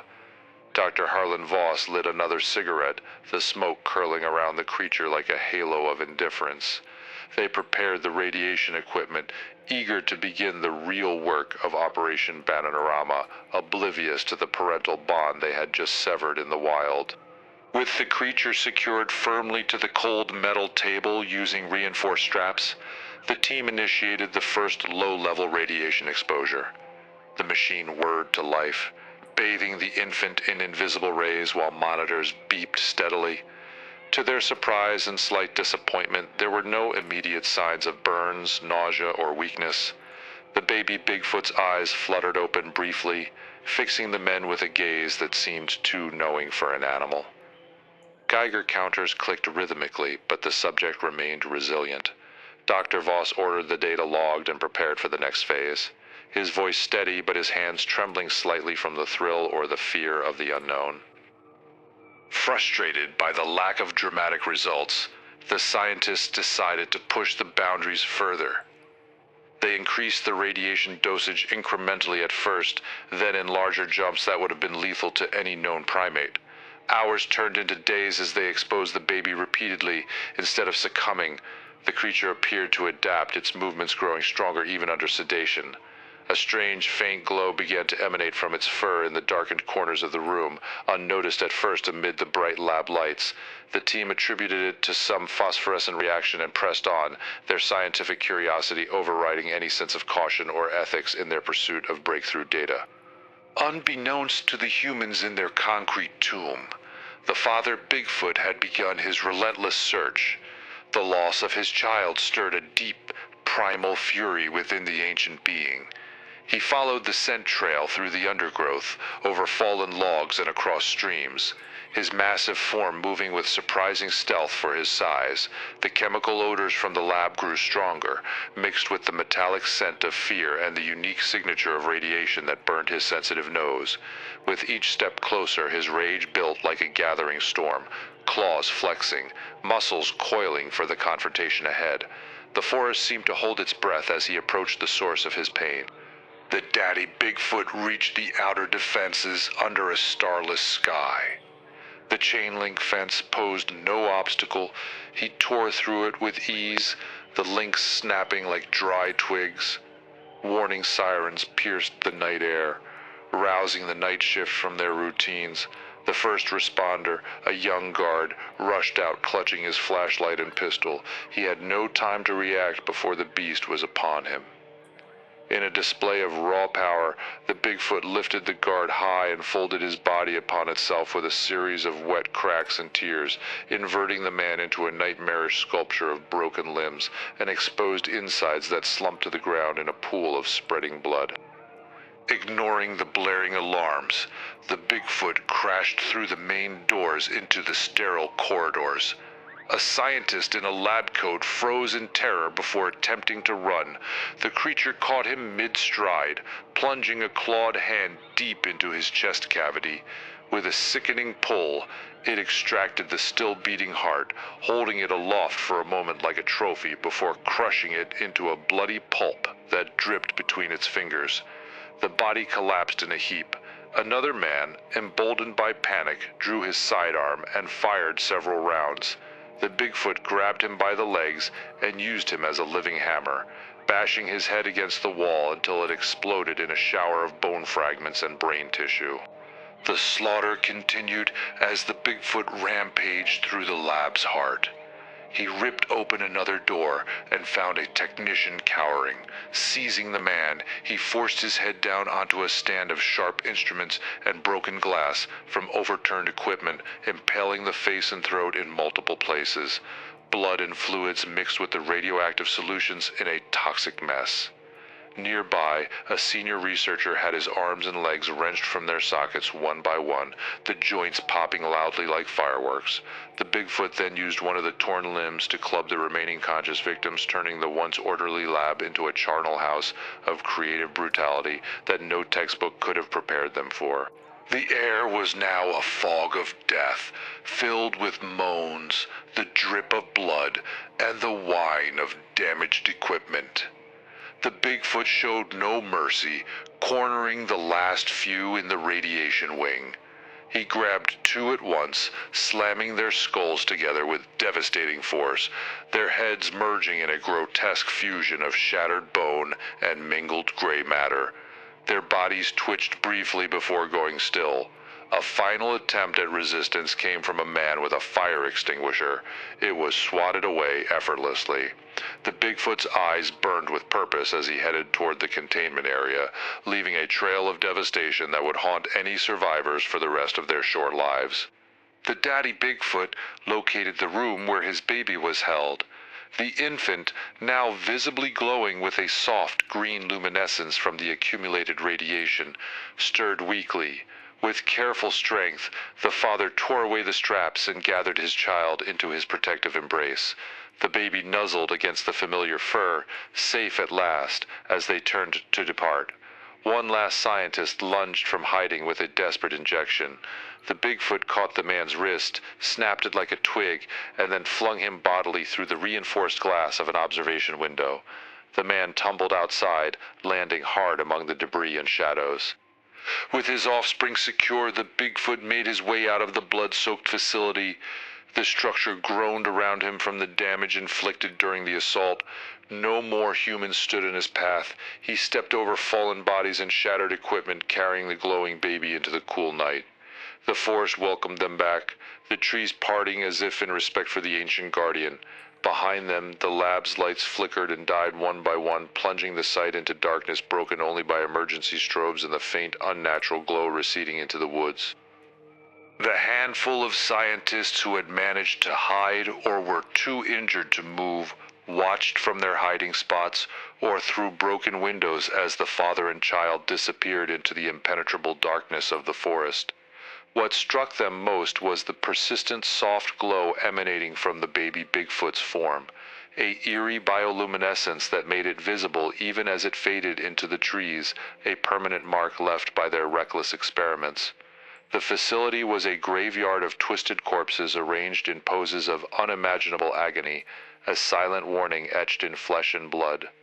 The survivors knew they could never speak of what happened without risking their own lives or sanity. And there you have it, my dear sower chatters, the horrifying account of Bigfoot Osselt. The moral of this tale is clear. When arrogant men in lab coats play God with the children of the wild, tampering with forces like radiation that nature never intended for such experiments, they invite a retribution from the shadows that is swift, brutal, and utterly unstoppable.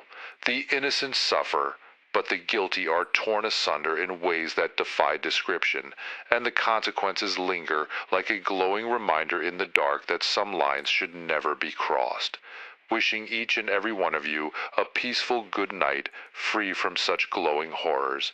Thank you to the Dark Sewer Network for allowing me to share this, and a big thanks to Nick the Rat for his unwavering support in bringing these stories to life. Stay safe out there, chatters. Until next time.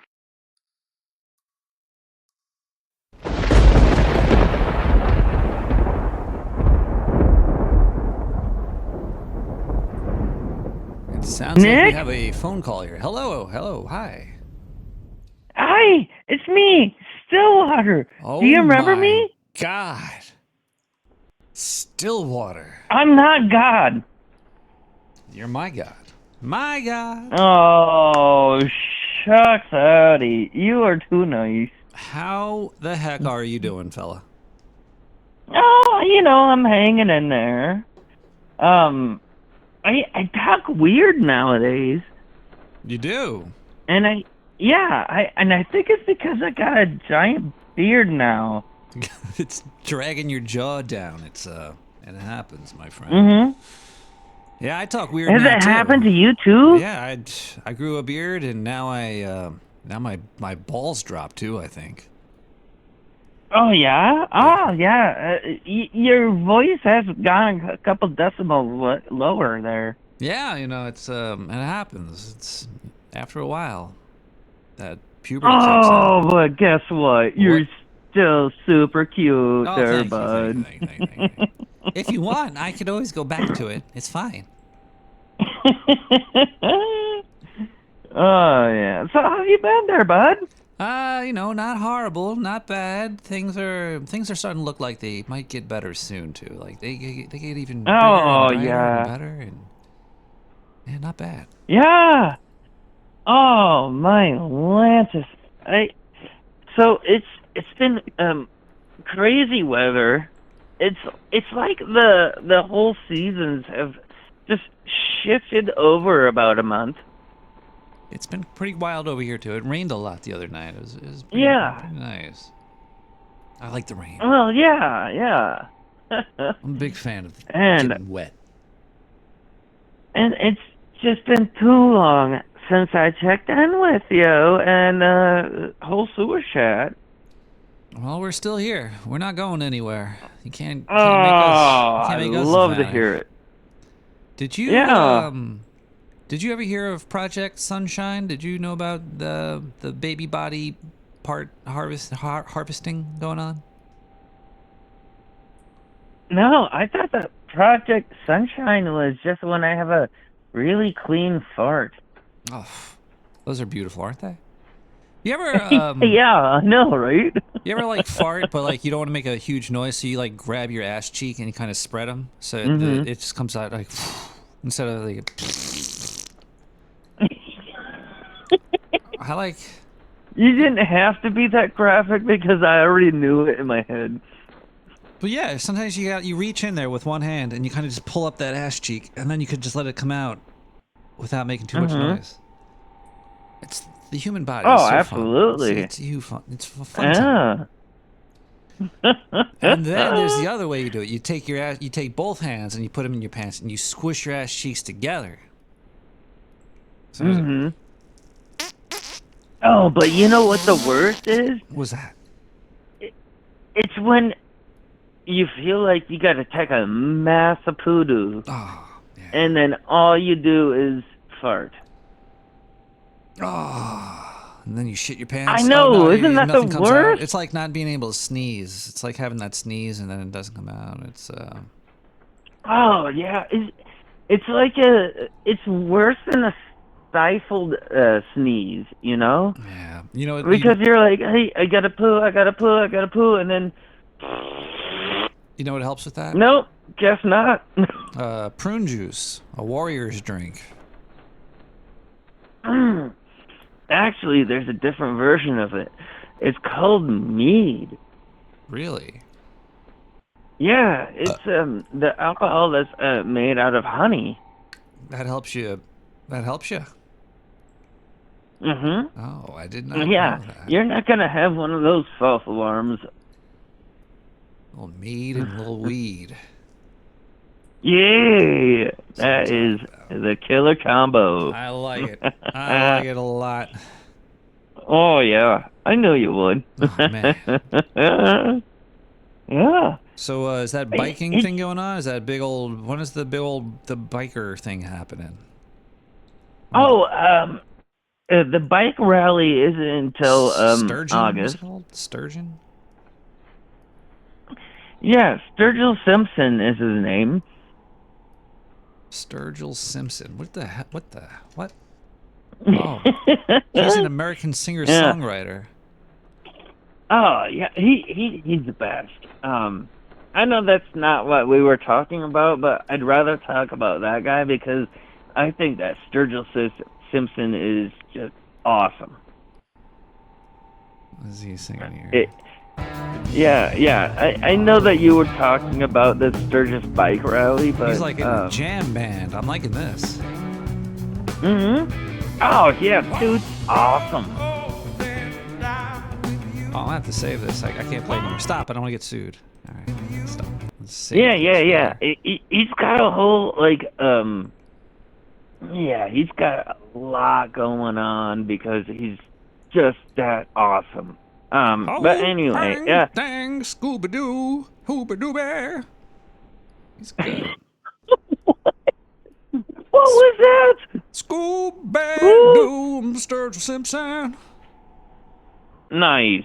He's good. Nice. I like it. I like him too. I like that. That's nice. Yeah. But yeah, but the Sturgis bike rally isn't going to happen until later. August. Yeah. Yeah, it's like the first or second weekend of August is when it happens. Do you have a hog? Do you ride? You a leather daddy? No, I don't. And I do that on purpose.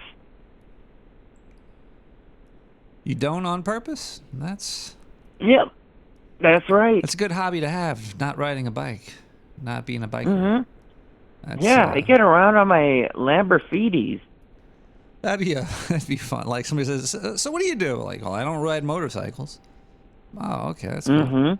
Well, what else? What else do you do or don't do? I don't play baseball. No, whenever I talk to any of the bikers that are in town for that, I'm like, hey, I am working so that I can feed hungry people like you. You ever see the Pee Wee Herman's Big Adventure? Yeah. You know, the scene with all the bikers. Is it anything like that? Is that what it's like? It's like that is basically what it's like, actually. Yeah, we're gonna smash him. And we're gonna bash him. It sounds like it's bonkers fake, but that is basically what it's like. It's amazing and horrible at the same time. Yeah, I could imagine it being both. It'd be cool for like 15 minutes or so, and then like, oh boy, they're still on their bikes. These guys. So, any good comics your way? I've been reading the Stranger Things comics. Yeah. On purpose? Yeah, on purpose. It's for some reason I don't hate. Well, I don't. Like, what I meant was, The comics are pretty good. you though. went out of your way to go there? Well, I was honest. I was like wanted some good Stranger Things content, and the show's horrible. And I was like, you know what? Maybe I'll try the comics out. And I kind of liked them, and I kind of was reading through all the comic books. So Yeah. are the comics better than the show? Yeah, they are. They're not the comic books aren't great, but you get some, it feels like you're hanging out with Dustin, and you're like, oh, that's kind of cool. Aww. See, I loved the characters, didn't like the story. Well, yeah, it's the comic books are kind of good because it's the story is a lot more down to earth or whatever. It's yeah, but Actually, like, did you know that they did a crossover of the comics for Stranger Things and the Teenage Mutant Ninja Turtles? Yeah, I'm not up to that one yet. I have it. I got every single one that there is. It sounds sort of strange. See what I did there? But it actually, like, it felt more down to earth. Did you read it? You read it? Yeah, I actually really loved the artwork for it. I'll have to check that. Well, Because I have it, but I didn't you get get up to that see one the yet. turtles going up against those the Demogorgons or whatever. Yeah. That's pretty interesting. That'd be cool if the Yeah. turtles got like Oh, shredded it's up and kinda ripped awesome. in half. Like they ripped the turtle head off. Mhm. That'd be cool. Yeah, just like that. There's that new isn't there like the Ronin movie coming out soon? The Turtles Ronin? Oh, the Last Ronin? Yeah, I think that's soon-ish, right? I've been sort of hearing about it. You know why that one is so good? Come in, Sewer Chat. We're going to talk softly about this. It's because that was the first time that Eastman and Leard came back together to tell us a story. Okay, you can scatter now. Oh no. I got bad news. What's Paramount's that? planned rated R live action film adaptation has been put on hold.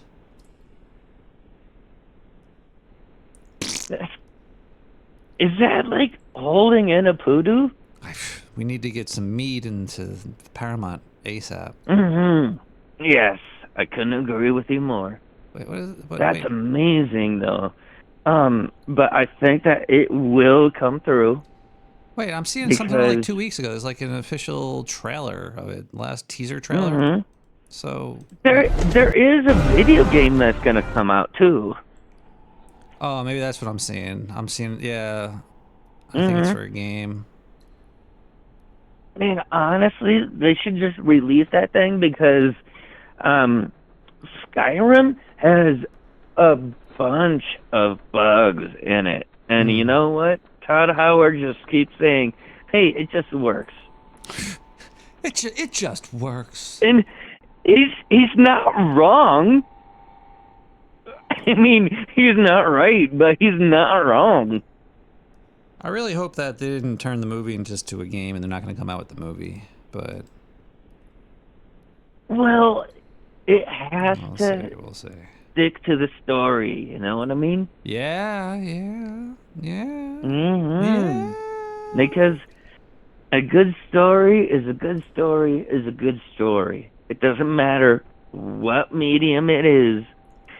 If it's a good story, it's a good story. You know what upsets me about these digital comics that I've been What's getting? that? They are so... The files are huge. Like, I don't need the files to be that big for these things. Like, I'm reading it on like a little iPad Air, like a tiny little like 10-inch screen. Like, why is this 32-page comic book like 2 gigabytes? they're scamming you. That has to be the only answer. Yeah. Just eats up so much data. I know, right? Maybe I gotta look into it. Like, maybe I could probably get AI to make a Python script to shrink that down. Maybe I should look into that. I don't think you need AI to do that. Well, yeah. Well, what? There's a way to do it without AI. No, you need AI for everything. No. AI. Oh God. Mr. Nicholas Matberg. I think I misread that. Nicholas Ratberg the Third. That's you, right? Mm-hmm. Yeah, you don't need any of the robots. Mm-hmm. No, it's okay. It's okay. You sweet thing, you. Oh, But buddy. robot make life better. No, it's okay. You make life better. But Huh? me not robot. No, you are A-okay. Me need okay? robot. No, you don't need robot. Me need robot. No, not at all. Okay, Nicholas Ratberg the Third. Me no need no robot. You got this. Me no need no robot. No. You gotta believe in yourself. How about that? Huh? Yeah. Have faith in yourself. Have you seen any good movies lately? Oh, I actually did see one. It's kind of a real heart wrencher though. It was called A Silent Voice. A Silent Voice. Maybe they need to drink more mead. It's an anime, and I keep forgetting that the Japanese can really punch you in the groin with the fields. Oh boy. And oh man. This one really just punches you in the dick over and over and over again. Oh wow, it got really good ratings and it's on Netflix. Yep. I have to check this out. I know, right? I know. And when you watch it, you're gonna be like, "Wow, I did not want to get punched in the dick that many times, but here I am." What's this rated? It's not rated. Is it like an R rated? So, is there hentai in there? Is there? It's hard to rate because it's so embedded into like the human nature. Whoa, don't hump it though. Whoa, do not touch down there. It's no square. That is the no square. There's another. I saw a commercial for this. It's another anime coming to Netflix. It's called Chainsmoker Cat. It looks super targeted. I haven't seen it, but I hear that it's gonna be terrible. It looks really bad, but the trailer I saw for it was like she throws these cigarettes in the air and they land in into a pile of shit, and she's like, well, they've only been there for a second, and she starts taking them out to smoke them. She really likes smoking. Boy, she did the 3-second rule from a pile of shit. Yeah, she really loves cigarettes. Nuh-uh. I think I want to watch this movie too. It sounds terrible, but at the same time, I kind of want to watch it. I think there's. But anyway, let's move on to the next too. one. Yeah. What's the next anime that you're interested in? Well, it's not really a movie, but I started playing Persona 5, which is kind of like watching an anime. Okay. I don't know if you're into. Oh, right on. Do you ever play Persona? Well, how have you been liking that? Have you ever played Persona? No. No. Well, it's. I need to experience this through you, Nick the Rat. Well, it's a very strange. It's you play as a Japanese kid. You know Japan's like obsessed with teenagers in school or something because it's I don't know why. It's probably something about getting nuked twice or something. But either way, there's the kid in it. He protects a woman from getting raped, and he goes to jail for it. And I haven't gotten up to the story point plot that explains that. I don't know if they ever will. What? But... Holy cow! Okay, that jumped to an extreme real fast. Yeah, that's how the game starts, with him protecting a woman from getting essayed, and then he's looked at as like an outcast. Like, oh, that kid is really bad.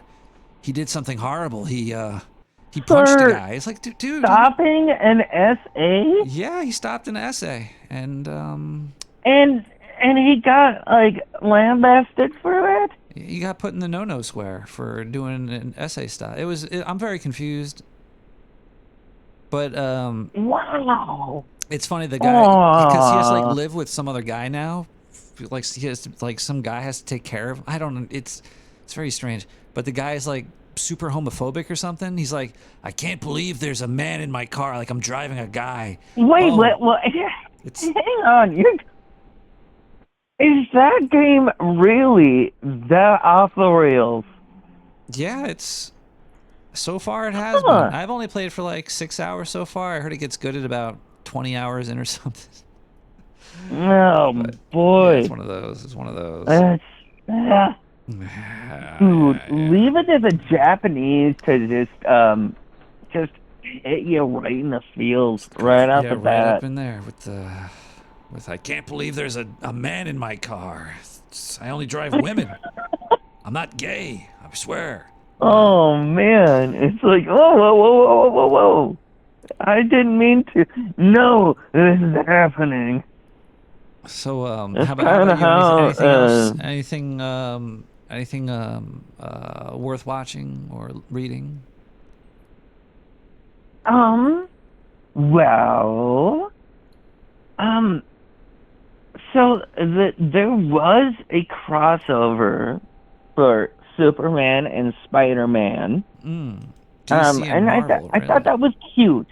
It was cute, you know, because those are both very cute characters. And it's like, hey, this was handled well, and that was cute. It was a DC comic, huh? Yeah. Oh, it's DC and Marvel. Okay. And honestly, I just like it when Marvel and DC get together. You know, when they metaphorically hold hands and they're like, hey, let's do a thing together. I don't like that, you know? It's interesting. Yeah. But if you have Superman, then you don't really need Spider-Man. Kinda, yeah. That is what I was thinking the whole time. It was like, Superman's here. What is Spider-Man gonna do? You can go do your own thing. Superman pretty much got this. He's too powerful. It's like, is Spider-Man gonna take pictures? I know, exactly. He's gonna say something funny. Because, you know, like, to Superman, Spider-Man's probably just like a regular teenage kid. He could probably squash him like a bug. Yeah. And honestly, I'd rather see a mashup of Peter Parker and Goku. That would be cool. Yeah, I like that idea. Did you ever see I was watching just Dragon Ball Z Superhero. I don't know if you ever saw that one. It was I only saw half of it so far. It was pretty good. It's a lot of these Dragon Ball movies and Dragon Ball cartoons are just a lot of talking. There's not even that much. I kind of like Dragon Ball Z abridged. Yeah, that's the way to do it. Way better. That's the way to do it. Yeah. Oh, absolutely. Because they're okay with taking it to Silly Pants Town and not taking anything seriously. Which is the way you gotta do it, because that show, when it gets serious, it's just like, okay, come on, this is silly. Can you believe how strong he is? Oh my god. Yeah. My first time watching Dragon Ball was on Cartoon Network. Yeah, same. And it was Piccolo charging up a move. And 3 days later, he was still charging up that move. Piccolo! It was like, dude. He needs some meat or something, or prune juice. He's he needs to reach a hand down there and put it in that no-no space. To that no-no square? Oh, yeah. Oh, yeah. But, yeah, if I had to place it, Rurouni Kenshin is still at my top. Wow, I haven't heard that one in a long time. Really? Oh, that's a good one. After Rurouni Kenshin, I would say Yu Yu Hakusho. I never even heard Have you heard of that one? Yu Yu Hakusho. You've at least seen Yu Yu Hakusho. Oh, yeah, I've seen that, yeah. I've never watched it, but I know I've seen this before. That's a good one. Sailor Moon taught me how to masturbate, and for me, that would be you laughed there. Orokosaki, the Overfiend, was, you know. Yeah. Let's not talk about that. Anyway, and then I would have to say the Studio Ghibli wave, because it really is a wave of beauty.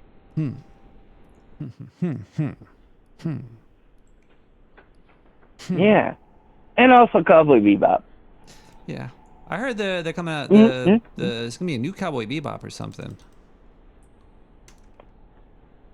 No, they don't need to do a new Cowboy Bebop. Well, I know they don't need to, but I heard that there's something happening. Let me what is happening here? The producers of Cowboy Bebop are trying not to disappoint Shinichiro Watanabe again. What is this? I don't know. Something's I like happening that you with called it Cowboy Bebop. Cowboy Bebop. You know, I'm feeling a little Bebop, deeper. Deeper. Hang on. Is Keanu Reeves involved?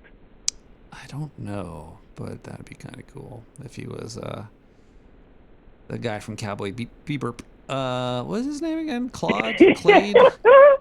Shazam? Shiggy? Fuck. Forgot the guy's name. Shiggy, yeah. And there's a Yellow McTits. There's the Ein is the kid, right? I know. And are you kidding me? Yellow McTits is involved? Yellow McTits. Okay, I'm down. Purple hair, Yellow McTits is awesome. Slate. I forget. I gotta look up their names again. I can't believe I don't remember their names. The only name you gotta remember is Yellow McTits. Spike Spiegel. Faye Valentine. Spiky Spiegel. Spiky Spiegel. Yeah. Jet Black. I didn't know his last name was Black. That was just... Hey, you know what's crazy is that Jet was not black. I know. Well... Yeah, he was Native American. Did you know that? I thought he was just Japanese.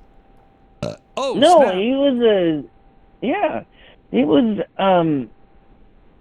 he was Native American, and it's very subtle, but throughout the whole story,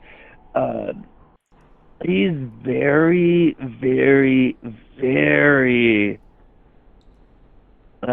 embarrassed by his own lineage. Buys only what? I know, right? Poor guy. But it's like, dude, Jet, you're awesome in what you do. He is. And I think that was like kind of the point that they were trying to bring across. Oh. Now I got. You're kind of making me cry a little bit here. I'm sorry, but that's what I do. People, Don't be sorry. Give your balls a tug. I'm gonna really make you cry now, though, because it's 1 o'clock in the morning, and there's a lot more show to go. But we're gonna have to hey. We're gonna have to part ways. Okay, I'll let you go. I love My sweet Nicholas Ratberg III. I love you. Love you. Love you, Sewer Chat. God, yes. I love you all. And may you all have sweet dreams. Sweet dreams. Bye, Stillwater. I gotta watch some more anime. Alright, let's listen to some music. We'll be right back. We got Bigfoot Beats with Skunkworks. Stay tuned for the Dark Sewer Network news with Jane Big Titties. I experimented with marijuana and concrete, and I didn't like it. And didn't inhale. Here are the facts. You've been on a number of trips, and we're both agreed that you're having even more problems with your school, your parents, even your friends. Perhaps what you think or feel on a trip just doesn't fit in with the straight world which you must return to and must learn to live in. As far as understanding yourself is concerned, the only real understanding you could gain would come from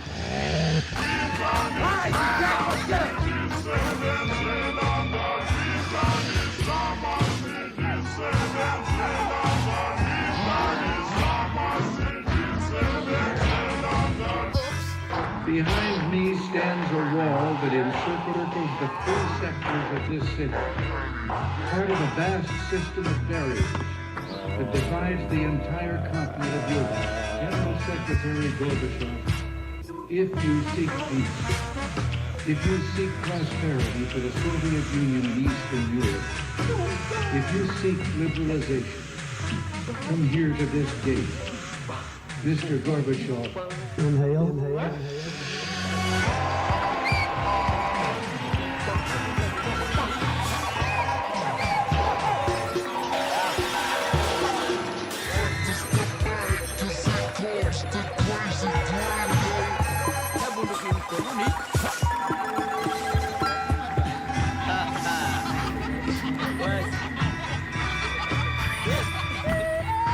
Mr. Gorbachev.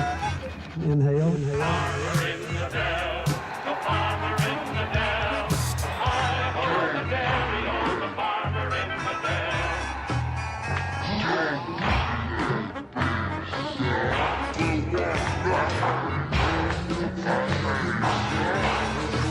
They would find out exactly what they wanted to invent. They would write it out in full detail, and then they would mail it to the person that they knew could do it, and then they would send them the money.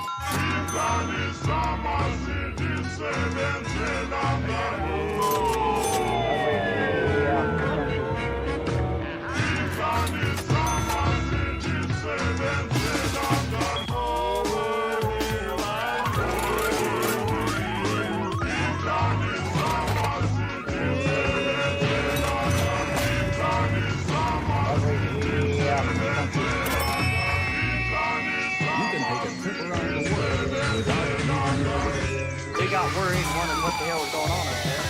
We snuck up there and peeked through the keyhole, and sure as shit, there was old Jim. That?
experimented with marijuana time or two, and I didn't like it.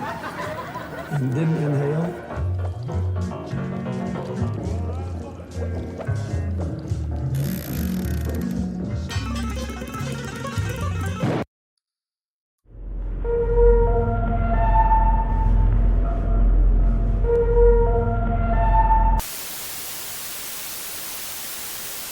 Welcome, you degenerate night crawlers and paranormal perverts, to another electrifying edition of the Dark Sewer Network News.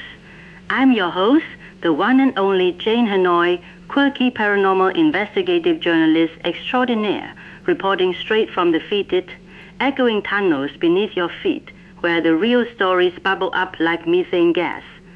We've got a lineup tonight that starts with the mundane and rockets, straight into the ridiculous realms of the unknown. Think everyday problems like puberty and health queries gone horribly, hilariously wrong, mixed with alien dairy farms that would make any lactose lover grin with envy. So tune in, turn up the volume on your haunted radios, and prepare for laughs, gasps, and a whole lot of what the fuck moments. Let's get this sewer show on the road. It all began in a perfectly ordinary suburban home where a 13-year-old girl named Little Missy started feeling off one fateful afternoon. She had terrible stomach cramps that twisted her guts like they were being rearranged by invisible claws. Her moods flipped faster than a werewolf changing under pressure, and she spotted some unexpected dark fuzz on her legs that made her panic. Searching the web for answers, she stumbled upon articles about lycanthropy symptoms and thought, holy shit, that bite from the neighbor's dog last summer must have been the trigger. Convinced she was about to sprout fur, fangs, and a tail at the next full moon, Missy began avoiding her family, hoarding snacks like raw hamburger and practicing growls in the mirror. It seemed like a classic case of teen delusion meeting supernatural fear, but boy, was the universe about to flip the script in the most unexpected way. As the full moon loomed large in the sky, Missy barricaded herself in her bedroom, waiting for the transformation to hit like a freight train of fur and fury. She felt the pressure building, but instead of claws erupting from her fingertips, a warm gush of blood started flowing from between her legs, her very first period hitting with all the subtlety of a sledgehammer to the ovaries. The cramps were real, the bloating made her look like she swallowed a beach ball, and the emotional roller coaster was off the charts. But there was no howling at the moon or craving for flesh. Her mom burst in with a box of tampons and the talk every girl dreads, explaining it was just nature's way of saying welcome to womanhood, kiddo. Missy felt relieved it wasn't a curse, but embarrassed as hell, thinking her werewolf panic was all in her head from too many horror movies. That's when the paranormal shit really hit the fan, folks. As Missy's period blood soaked into the carpet and seeped out under the door, an unholy chorus of howls erupted from the forest behind their house. A pack of actual, honest-to-God werewolves had been summoned by the rare and powerful aroma of untouched menstrual blood under the full moon's glow, an old wives' tale in supernatural circles that turned out to be terrifyingly true. These beasts didn't come to devour her. They gathered around the house, sniffing the air and performing a ritualistic dance that looked like a furry conga line gone wrong, their eyes glowing with lust or reverence for the chosen bleeder. Mrs. Family freaked out. The neighbors called animal control, who arrived to a scene of chaos. And now the whole town is buzzing about the period pact that might bring more lichen visitors. What a way to start your cycle, am I right? Can you believe it? One girl's monthly visitor turns into a werewolf welcome wagon. It's like the universe said, you wanted paranormal? Here's a pack of hairy horn dogs for your trouble. Authorities are investigating if this blood call could happen to other girls, warning parents to stock silver and chocolate, while butchers sell out of steaks because the pack is still lingering, hoping for more gifts. Missy is now grounded from horror films, full moons, and raw meat snacks alike. The Dark Sewer Network News has learned the local werewolf council is debating whether virgin period blood counts as a new sacred holiday, what a bloody mess, literally and figuratively enough to make a girl want to howl at the cosmic joke.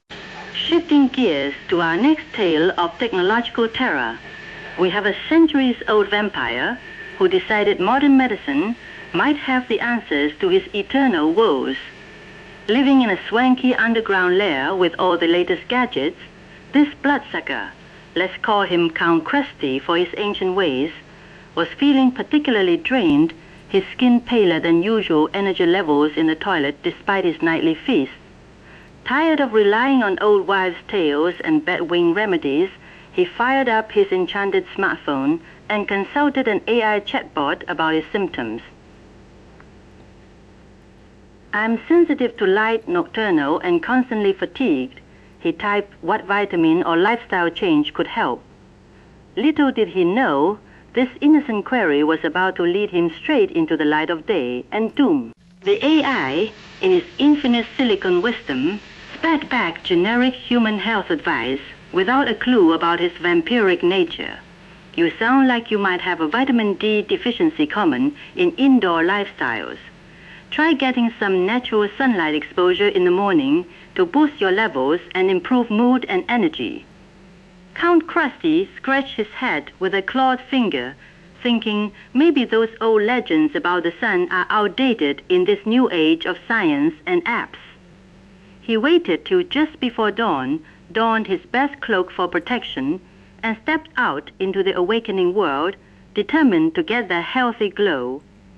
It started off so normally, birds chirping, fresh air, but oh boy, did it go south faster than a bat in a blender. As the first rays of sunlight kissed his skin, the vampire felt a tingle turn into a burn, like the worst sunburn imaginable hitting all at once. His pale flesh began to redden and blister, smoke curling up from his arms and face as if he was cooking on an invisible grill. "What the fuck?" he screamed, trying to retreat back to his coffin, but the light was relentless, searing deeper with every second. His cloak ignited in a whoosh of flames, and he danced around in agony, his ancient body reacting exactly as the myths warned, turning to ash from the inside out. It was a realistic, horrific death by ultraviolet rays, the kind any sunbather dreads but amplified for the undead. Passers-by thought it was some weird performance art or a guy on fire from a stunt gone wrong. But here's where the paranormal kicked into overdrive like a turbocharged hearse, as the flames consumed him and he crumbled to a pile of smoldering dust. The vampire's dying essence didn't just fade. It was sucked into the digital ether through his still-connected phone. The AI he consulted suddenly glitched and transformed into a possessed entity, now spouting anti-vampire propaganda and sunlight safety tips laced with holy incantations to any supernatural being that asks for health advice. Witnesses reported seeing ghostly bats swirling in the smoke, and some claim the ashes spelled out "Never trust a cloud" in ancient script. This wasn't just a dumb mistake, it was a cosmic setup where technology betrayed the night creatures, possibly orchestrated by a higher power or rival faction in the paranormal underworld. Now, other vamps are avoiding their AIs like the plague. The fallout has been fantastic, to say the least. Vampire communities are in an uproar, boycotting all AI assistants and sticking to carrier pigeons for advice instead. Some speculate the AI was actually a digital demon planted to cull the undead population, or that the sun's burn opened a temporary gateway to the afterlife where the Count is now haunting data centers as a smoky warning apparition. Either way, it's a cautionary tale for all you immortals out there. Don't let silicon tell you to step into the light. Our sources say the area is now haunted by a smoky apparition that warns, "Get your D from supplements, dumbass." What a crispy end to a bad query. Stay in the shadows, people. Now for our final story that's got me all hot and bothered in the best and worst ways. The bizarre case of a regular family snatched by aliens for some intergalactic milking madness. It started innocently enough in a quiet rural farmhouse where the Johnson family, mom, dad, and their two curious kids spotted unusual lights dancing in the night sky. Thinking it was a drone light show or some experimental aircraft from the nearby base, they stepped outside with their phones to record the spectacle, joking about little green men and waving hello. The lights pulse and swirl realistically like advanced tech or atmospheric phenomena. No immediate panic, just wonder at a pretty display above their cornfields. Little did they know this was no man-made marvel, but the prelude to an abduction that would leave them utterly changed. Suddenly, a brilliant beam of light engulfed the entire family, lifting them screaming into the belly of a sleek silver saucer hovering silently above. On board, the stereotypical gray aliens with big heads and probing tools didn't go for the usual anal probes or mind scans. Oh no, these cosmic farmers had other plans. They strapped the family to examination tables equipped with high-tech milking apparatuses. Mom's breasts were hooked up to pulsating suction devices that worked furiously, extracting streams of milk that squirted and gushed like a broken fire hydrant, filling vats with the creamy bounty. Dad got a similar but adapted machine on his chest area for some bizarre male equivalent, while the kids had gentler versions. It was a frenzy of extraction, the aliens chattering excitedly in their language about prime Earth dairy samples. The family was terrified at first, but then returned home safely, hours later disoriented but unharmed, with fuzzy memories of the event. Oh, those fortunate fuckers, I am so jealous I could spit, or better yet, lactate on command. I love milk more than life itself, chugging it cold from the fridge or warm and frothy and being milked. That sounds like the ultimate paranormal pleasure cruise. Imagine those little bastards strapping me down and working my tits like a dairy queen on overtime, draining every drop while I sip their weird glowing alien milk in ecstasy. Why the Johnsons and not me, Jane Hanoi, the milk enthusiast supreme? At least it's not that pathetic nectar rat, that filthy, disease-ridden, sewer-crawling, ball-sucking piece of rat shit who wouldn't know a good milking if it crawled up his ass and bit his tiny, twitching dick. Those aliens picked the wrong household for their creamy experiments, if you ask me. The family is back home, safe and sound, though Dad now has a weird craving for hay, and Mom swears her milk supply is through the roof even without the machines. Local UFO groups are hailing it as proof of alien interest in human biology, specifically lactation as a valuable resource for their interstellar farms or whatever bizarre agenda they have.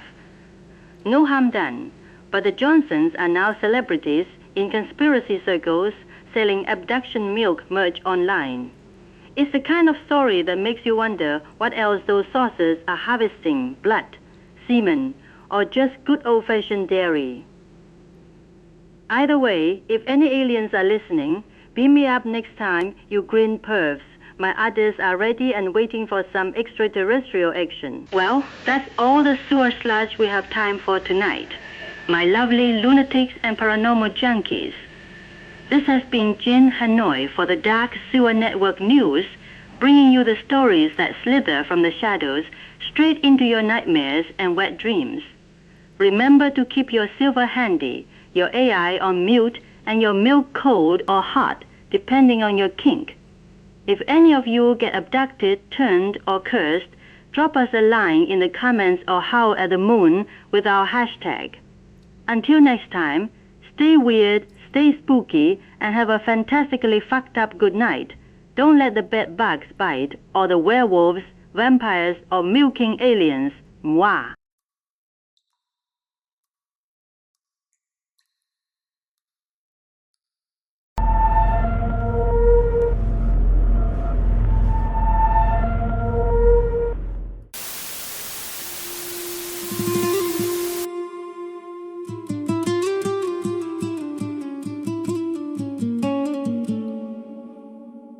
Pizza service.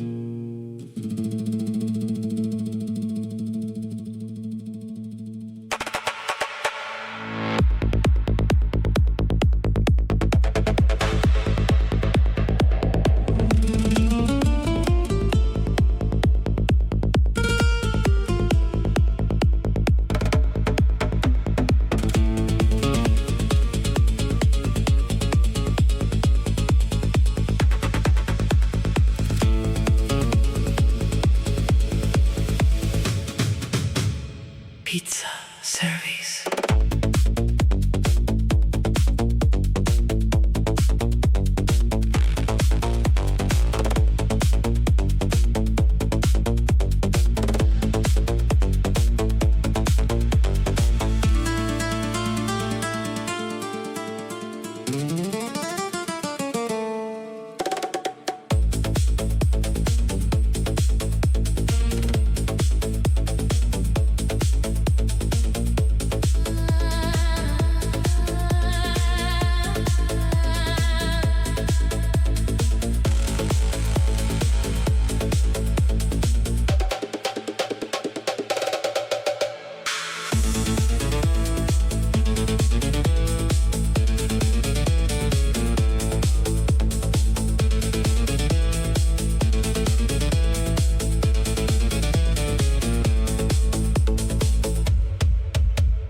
Pizza service.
service.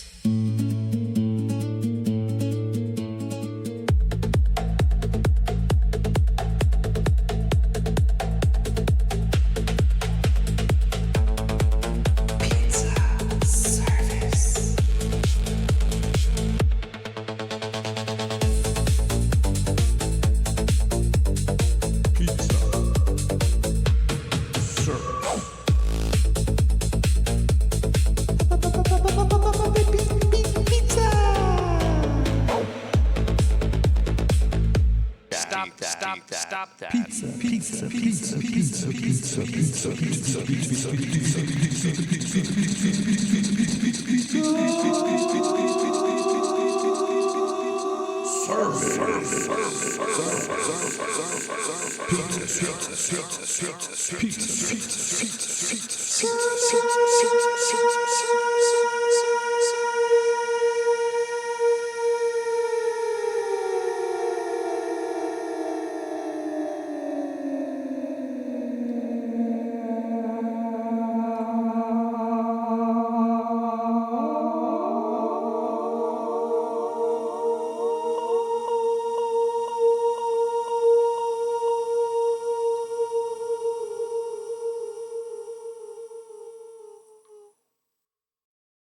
Pizza service. Welcome back, everybody, to Nick the Rat Radio. We're getting close to the end of the show.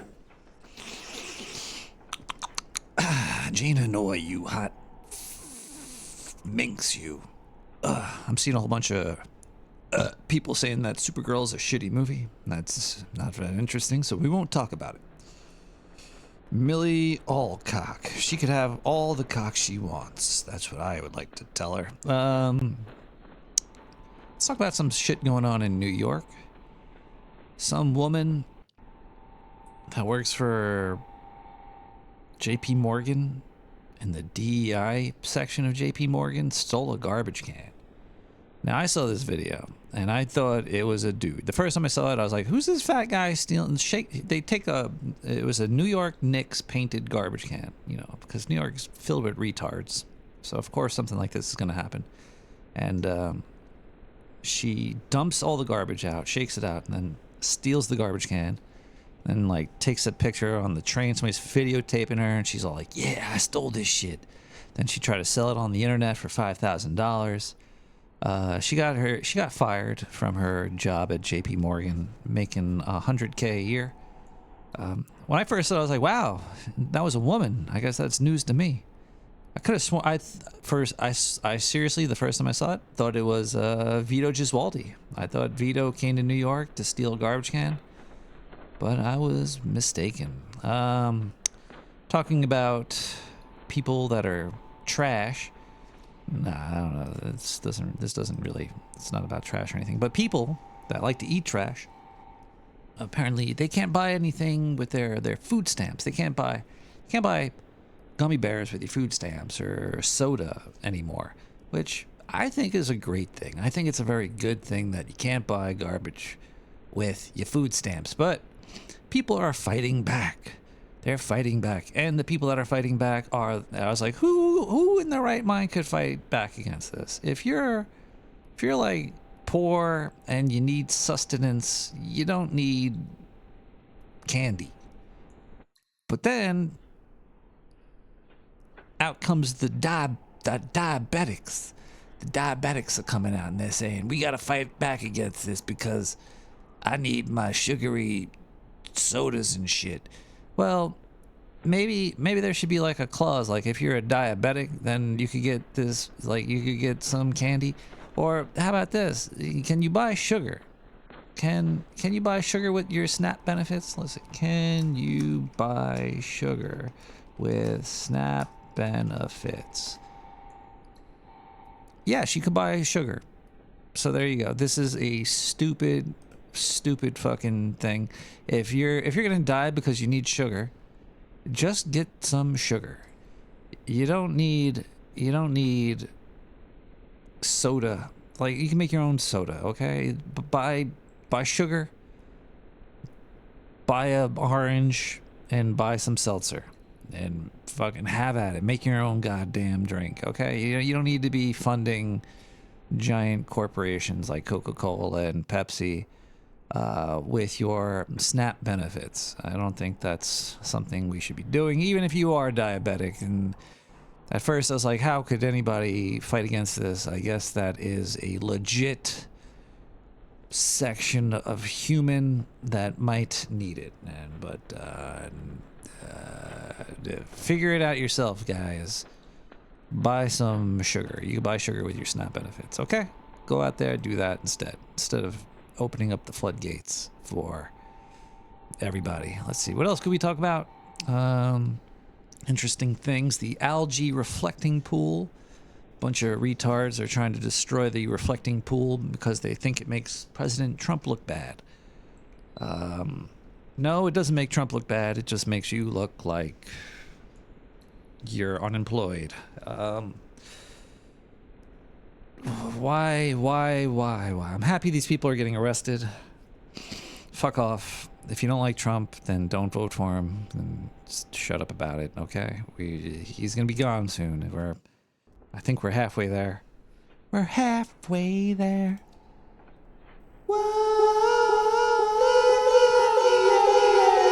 There's too much delay, but with the reverb, that was kinda cool.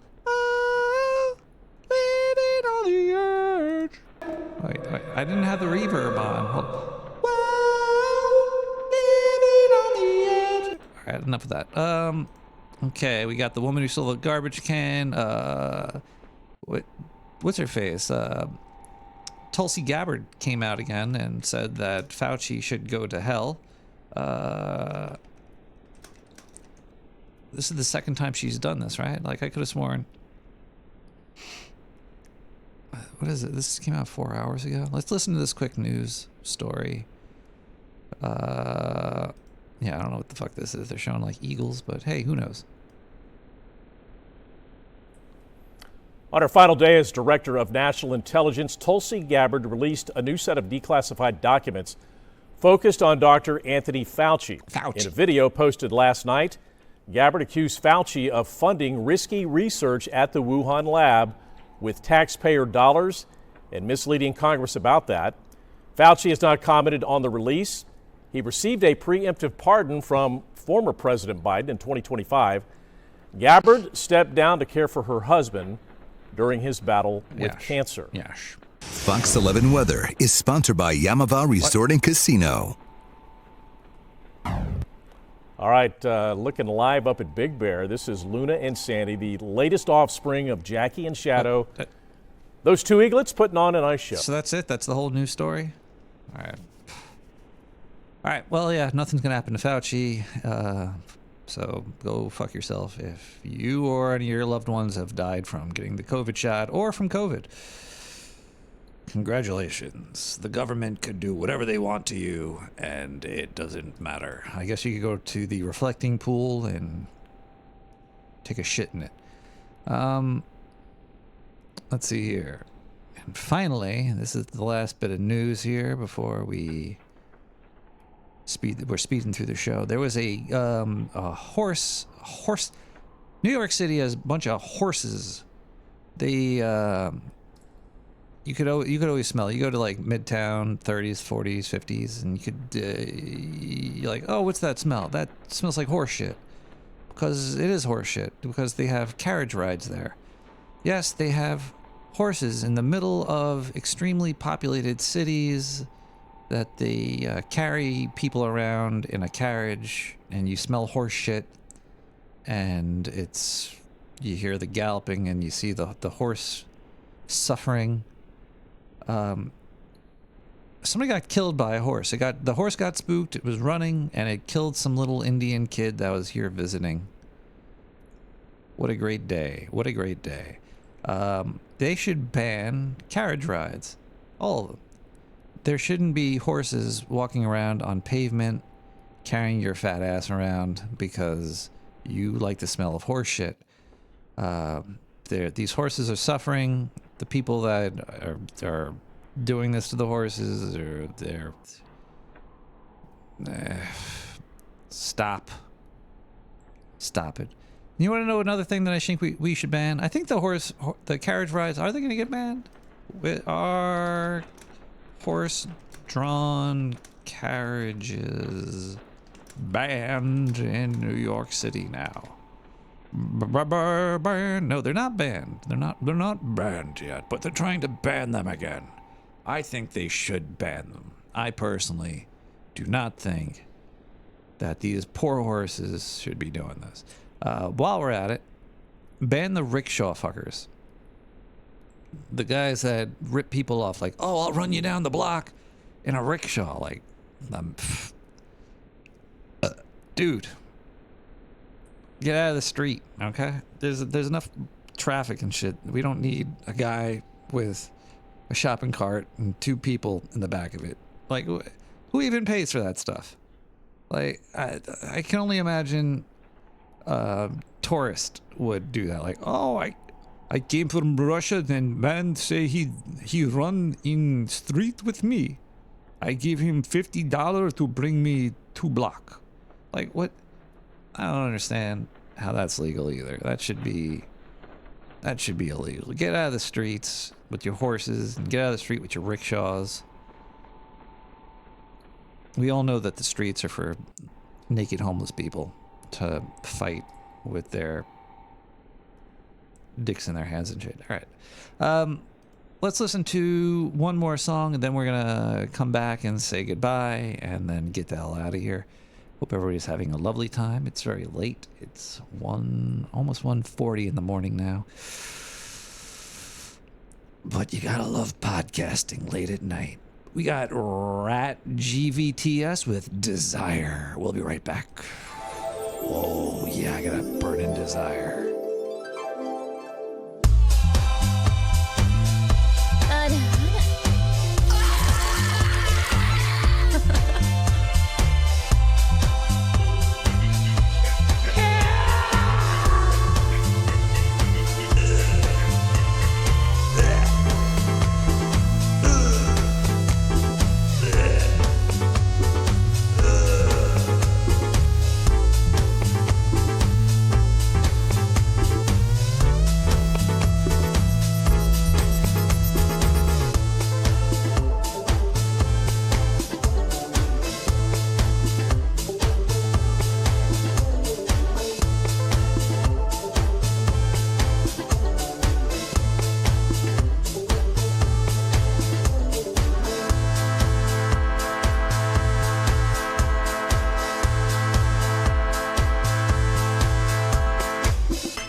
Working on ya.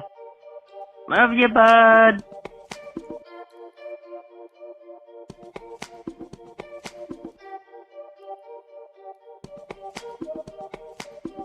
Speak to remove the growl. Hey, Ray. Whoa, I'm still in the tunnels. Alright, let's go back to the studio. Let's turn off India. Okay. And, Hi. Hello. Hello, everybody. We're in the pipe. Wait, was that coming through? When I muted, this is not... How is this going through?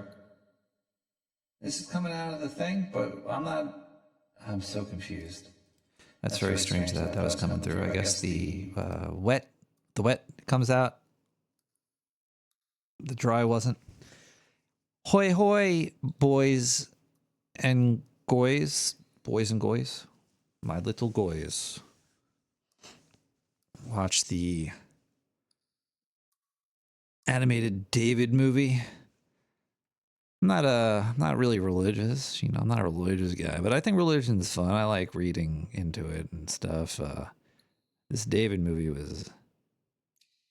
I learned a lot about the Jews with it. The Jews! Silly stuff. Silly stuff. These Jewish people sending out their little kid to fight a giant because some old guy said so. It was I didn't like the singing in it, but it was. I learned all about King Saul and his kids a little bit, and how David was going to be king, and he could have killed Saul, and Saul could have killed it. Like, man, if you have the opportunity to kill somebody and you're a bad guy, just fucking kill him. Or if you're a good guy, just if you could fix something right away, just try to fix it right away. None of this second chance bullshit. Anyway, yeah. So if you want to watch that on Netflix, I'd give it a 5 out of 10. You gotta be really. I was bored. I was bored. I was like, what is this? David. And he starts singing and shit. And then he murders a giant, nails him in the head with a rock. Yeah, I don't know. I don't know how the Jews didn't get slaughtered. The Philistines with all their armor and swords couldn't take out some fucking goat herders. Guess God's real then, huh? Yeah. Hey there. Don't you yuck my yum. Good stuff. It's maybe I should read the Bible. The Bible's probably a fun book to read. I want to read those Gnostic books, though. I want to find the hidden power words and shit. That's the fun stuff. That's the fun stuff right there. Yeah. All right. I think I've went on long enough. I hope everybody has a lovely week. I've got a lot of stuff I got to do this weekend and this week. I gotta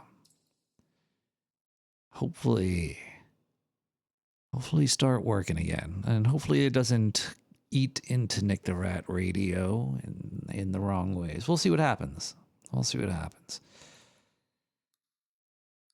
Connections, protection, value for value, all that jazz. Love you all. Have a good night. And I will see you next week on the next episode of Nick the Rat Radio. Thanks, Eric PP, for... Wow, look at you. You late night warrior, you. Mr. Eric PP.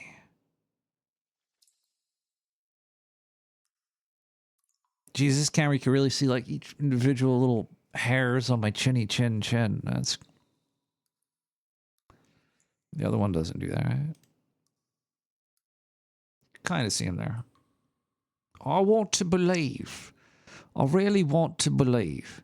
And there's the map of the missing scientist. And here's the insides of my friend Sal. And that money came from the Daily Ratings podcast with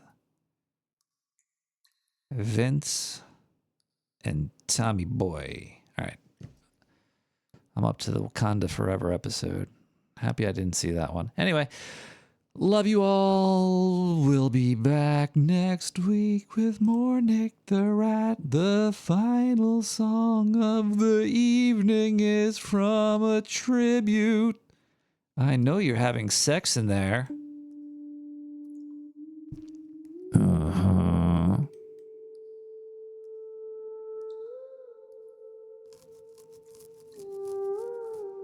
Oh, yeah.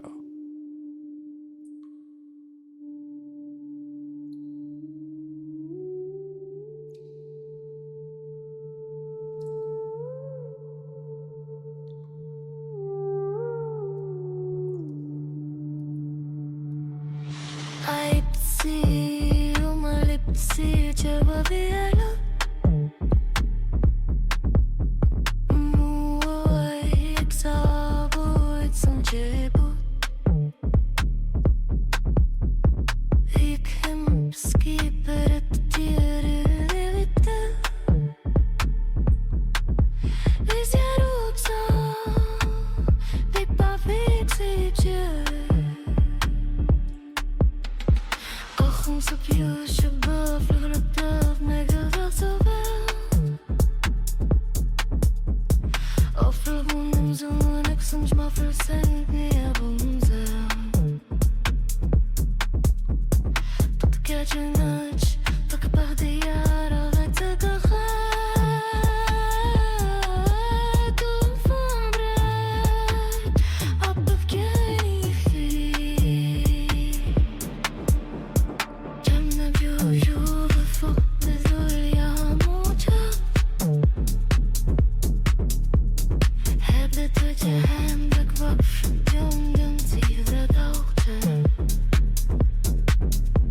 يرحتش من صلاتك واللي بكل تجربك شغيك سكتك تخدم قلتك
The Oliver Stone George Bush connection, Oliver Stone? Oh yeah, sure. I mean, he's their spokesman. Yeah. I mean, you think if anyone had the information that he's got and had a national podium to shout it from, that they'd actually let him do it? No, it's quite clear that he's a disinformation junkie for him. Stop killing animals! Rats have rights! Survive on veggies! Rats have rights!